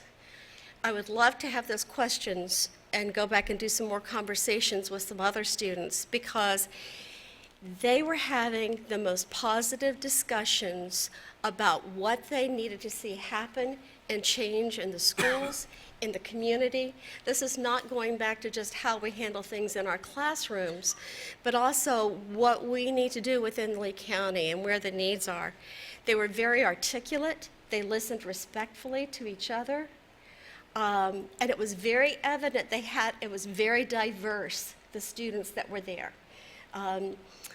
And to hear them share some of their needs, including at one time with one group, they were sharing when they were dealing with mental illnesses at the high school level. I'll just share with you some key things that I took back from it. That they really felt that they, as students, really, they need to have recognition, and they need to know that they are being known. I remember Dr. Graham had made the comment to the bus drivers about when the kids come on the bus, say hello to them and by name. And the students that they were asking me, they talked about that today. They said very rarely do they hear teachers just speak their name and say, "Good morning, Rob. How are you? How was the weekend?" And that how important they want to hear that when they go into the classrooms. And also, it was very clear, too, that many of one of the students said, "You guys who've always lived in Lee County, you guys are so clean, you don't really know what's going on out in the world." They were sharing how they had their own fears, and they were talking about ZombieCon and some of the shootings. And one student from Miami and then another student from LA spoke, and they said, "You have no idea what fear really is." And they said, "We feel safer here in Lee County than we have ever felt safe before." And they said, yes, there are problems, and yes, we do want to see those changes. But they did. I was amazed at how our kids always amaze me. And they talked about key needs they saw for our schools and the fact that we live in such a vast, large community. When a student comes here from New Jersey and they said, "It only took me a mile and a half to get to the library," well, it's not as vast as we are in Lee County. And what we can do, our county commissioners, our Horizon Council, others need to think about what we can do to make opportunities accessible for our teams. And I am looking forward to tomorrow's kickoff with the Uncommon Friends Foundation, when they have beginning their peer-to-peer character mentoring that's going to take place between the junior ROTC program at Fort Myers High and James Stevens Academy. That's going to be, I believe, a very powerful tool. Mrs. Fisher. Okay, thank you. Well, our Continuous Systemic Improvement Committee is going to be really happy, Ken, to take a look at what you presented to us in the form of data interpretation today, because they have asked that question. Isn't there a way that we ourselves, not waiting necessarily for data from the state for months and months, isn't there a way that we can measure to not only see the progress in our students, but to help to be able to evaluate teachers fairly? So that's really good. I passed out the consortium legislative platform, and again, you know, we're looking, kind of piggybacking on what Pam said about the advocacy.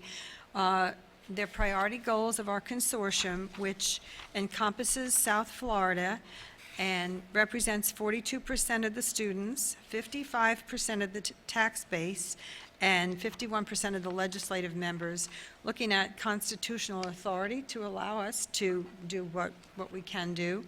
And of course, talking about funding and capital outlay and charter schools having equality in what happens with charter schools, having the rules be the same for them as they are for public schools. And then, of course, the accountability and state testing program. So I understand that tomorrow, Dr. Atkins, you're going to be in Tallahassee, and that Mr. Serra, our lobbyist, has scheduled you a really full schedule for the day with all of our legislative delegation, lunch at the Governor's Club, and then meeting with Senator Monfort from the State Education Committee, Andrea Messina, the director of Florida School Boards Association, and Juan Nixon from the Florida Association of Superintendents, school administrators, that's what it is. So Godspeed, and I know this will be a great opportunity for you to be able to let them know where you plan to take us in the next years and what you need from them in the way of support. So good luck with that. We attended, most of us, the Pace Center for Girls Luncheon, and there's a continued amazing support from the community for that intervention program, which deals with people who are experiencing many kinds of difficulties, and I just want to give them kudos for the amazing academic progress that they have made in the last year and a half. They really are coming up to speed and providing the girls not only the emotional support and the counseling and a safe place to be, but also the proper academics, and they have a wonderful follow-up program where they, when transitioning girls back to school or on to higher education, they continue to mentor them and make sure that they're successful. So I wanted to compliment them on the work that they're doing there. On Saturday, I went to the Coconut Festival and participated in the Achiever Run for Education, which raises money for classroom grants, and it was a great turnout, so I think we can expect for them to continue to fund our teachers in affording our kids opportunities for different hands-on activities and enhancing their academic experiences. I also, on Friday, attended the Professional Growth Day for student service workers and school counselors. And I think that, Dr. Bohatch was there, and he said that I'm always advocating for we need more school counselors. So I asked everyone to stand, and I said, yes, we need more school counselors, but what else do we need? So I have a list for Dr. Atkins and Dr. Bohatch, who had to leave early. But they appreciated the opportunity because they don't get that opportunity, even though they are instructional personnel. They don't get all the same opportunities as our other teachers. Don and Mark, I know you're listening to me.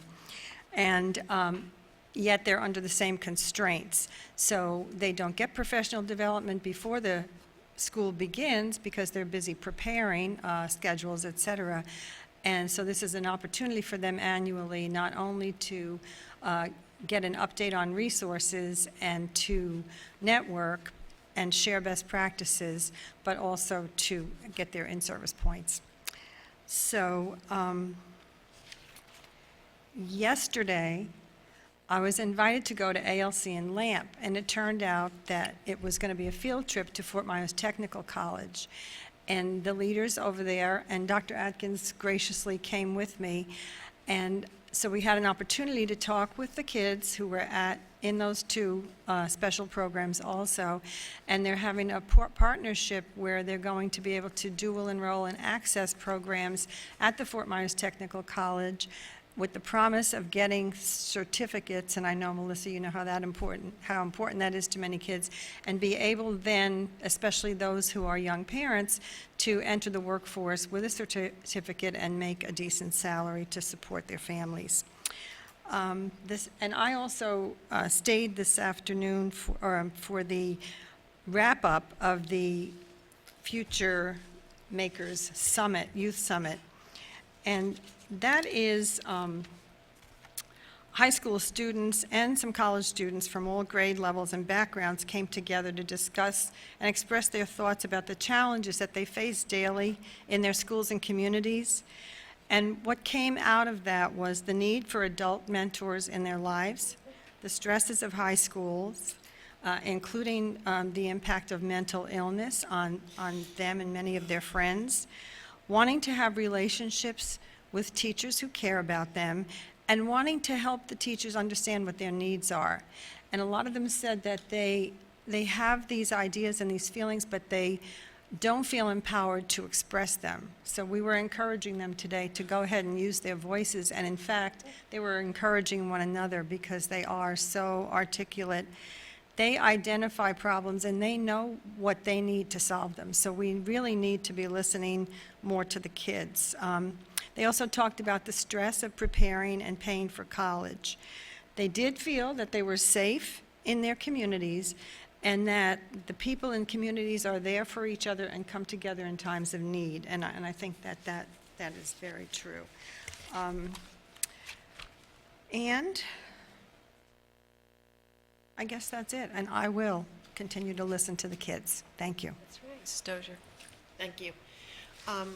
I want to ask Mr. Toiber first. Mr. Toiber, did you get what you need as far as what with your communication with Mr. Kiker, do we need to go Not further at all. than that? Mr. Kiker made, apparently, he's had the discussions with Mr. Desjardins, but he wanted, from a political board to a political board, they're looking, if we want them to do political action, they wanted a directive from our board to their board, a request for our assistance. That's what he asked me for, and that's what we're not giving him. So we'll leave it where it is, but that was directive from him. He said, Steve, what we need from you is a directive from your board to us, to ask us for help to look into this situation, to have our staff to turn loose. Now, having the conversations that Mr. Atkins had with Mr. Desjardins may be sufficient, but that's not what Mr. Kiker specifically asked me for. So I was translating it to this board, and we did with it what we will. So. Well, then I misunderstood, because I misunderstood that we were direct Mr. Atkins to direct staff, and you're saying the board, the county commission simply wants a letter from us saying that we wish to engage in this process, political body to political body. That's Right. two different things. That was what I understood. Then maybe I misspoke, but that's exactly what we need, is that this board write a letter to their board saying, we need your help. That was If you why would I take a asked look you, at it. Do we need a formal letter? Do we need a resolution? Yes. And I think you said no. You just need a formal directive. letter. Okay. Suggest you write it.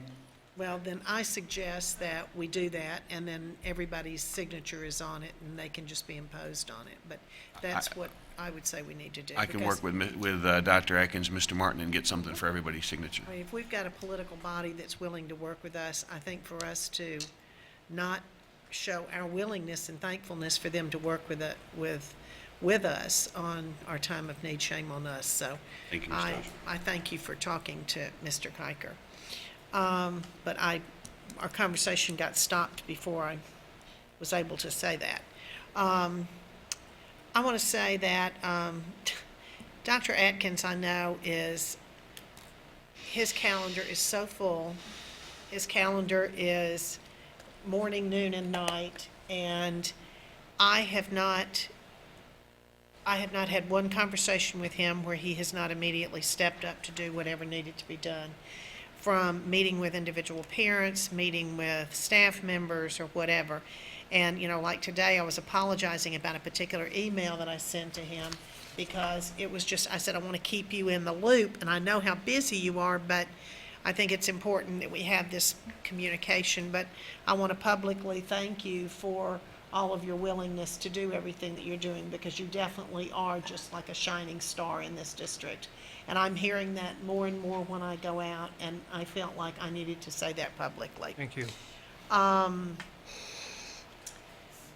I've also talked with Dr. Atkins about, I've had some teacher concerns about the next school year, the pay periods, and I want us to get a handle on that immediately. I don't want us to be caught like we were in past years, because that is devastating to our teachers. And, we heard from a teacher today talking about over the summer having, and so forth. So I want us to realize that this is an issue that they are already thinking about. In fact, somebody said, well, I sent you that, where teachers are saying that they're more devastated by this than they are about, about all the testing that's going on. So I think it's something that we need to have a heads up on.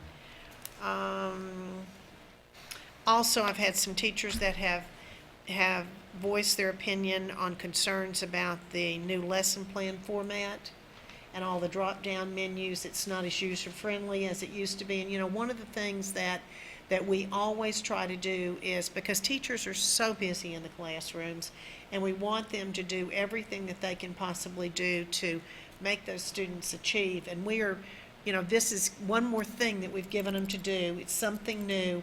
I don't know why we changed lesson plan formats. I never understood that.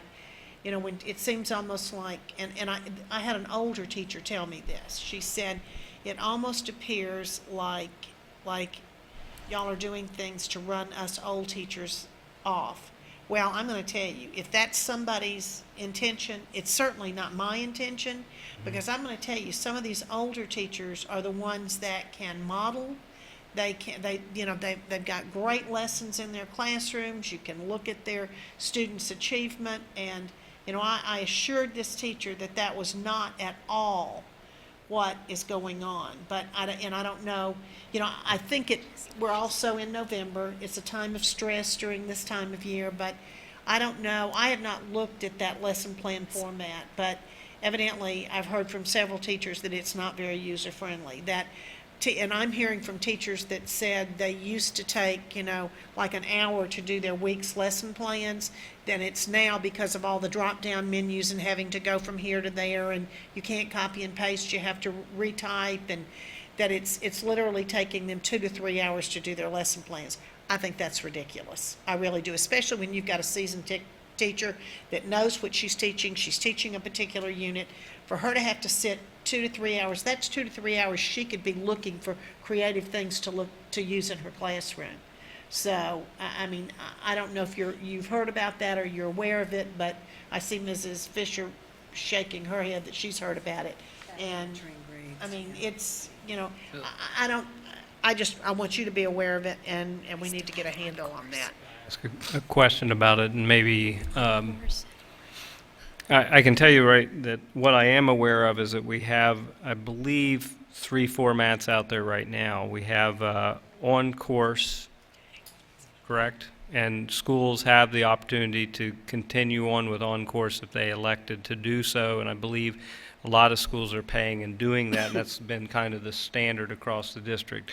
There is a lesson planning application that is contained within Focus, which may be what you're referring to, that some schools are experimenting in. And the Focus implementation, as any new implementation, has been bumpy. And I think that we've heard loud and clear that we we have to have better support for our teachers that in the implementation of Focus. And training. Training them on it. Yes, and that's really what I You mean can't with. just throw them out there and say, here, this is what you're going to use. Absolutely. And then the third piece is that I'm also understanding that there is a CASEL lesson planning application that is also out there with CASEL schools. So those 3 things are currently in existence. Now, the on-course schools have to pay a yearly, okay? Focus is embedded in a software application that we had to move toward because we had to move away from we lost support from Global Scholars, so we had to move toward that application. We didn't have a choice, but it had that in it. And then the CASEL one with the CASEL Innovation Schools, some of them have moved toward that particular format. So maybe more information about the particular schools that are struggling, and then we can work to get them help. Because I do know some schools have just said, we're going to stay with on-course because it's proven and we want to do it. And we didn't dictate what schools had to do. That was a school-based decision. Well, But, said that we've directed it, so. Okay. And somehow the board always does everything. The school board did that, the school board did that. So I just want to, when I get concerns from teachers and I say, I'm sorry, I don't know what you're talking about, and so I just have to put it out there. Okay, thank you, Dr. Atkins. I will certainly get back with those teachers. Also, I had the opportunity to meet with the Construction Advisory Committee.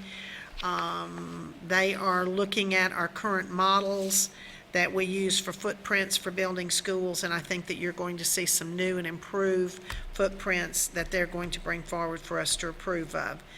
And I also had the opportunity to give a speech to the National Honor Society at Lexington Middle School, and they inducted about 30-something students into the Junior Honor Society, and what a fine group of young students that was, and it was my absolute honor to be there with those students. I met with the student advisory, as all of you were also there, and it just continues to amaze me the enthusiasm that these students have and the ideas that they are coming up with, and I know that all of you are excited about working with this group, and I certainly am excited as well working with this group. And we're going to have one of our students here tonight as our student representative, and I'm sure I'm sure that Ms. Benzing and Ms. Johnson are the ones that are responsible for the student representative sign, I would think. I mean, that's something new that I see sitting over there, so thank you for doing that. Also, Dr. Atkins, I guess, put Ms. Saunders in charge of the Angel Tree Yes. program that we're doing, and I want to publicly, ahead of time, thank anybody that is going to participate in that. It certainly will benefit our students. And as I said again, they sent out about 80,000 flyers, and those flyers went to our students in our schools, and, you know, students that are in need, and of course, that's not the number but they sent out that many flyers across the, you know, district to children and to parents and so forth. So I look forward to us being a part of that program with the Salvation Army this year. And that's all I have. Thank you very much. Okay, well, first of all, I would like to thank you, Dr. Atkins, for the briefing this afternoon, because I think it just proves why this decentralized model that we have of school leadership works so well for this district. Different schools have different challenges. They choose their focuses, and they choose the mechanics that they're going to use to address it. And we saw different approaches and different goals, and I think, you know, I felt very, very positive about what we saw here today. There's a lot going on. Yes. The depth and breadth of the presentation today really resonated with me. Let's see. You and I attended the Quality of Life Gala Thursday, November 11th, and we had a chance to see what the Quality of Life Center is doing in terms of providing quality social, academic, and emotional support to kids who need it. It was a great program, a lot of fun. You all went to the Pride and Patriotism. We did that. And then several of us did the African Enchantment Night on Saturday, and we got a chance to see how many different community groups who were involved with minorities doing different things, how they're working together on common goals. And so that was a lot. There was a lot to see, a lot to hear, and it was a good evening.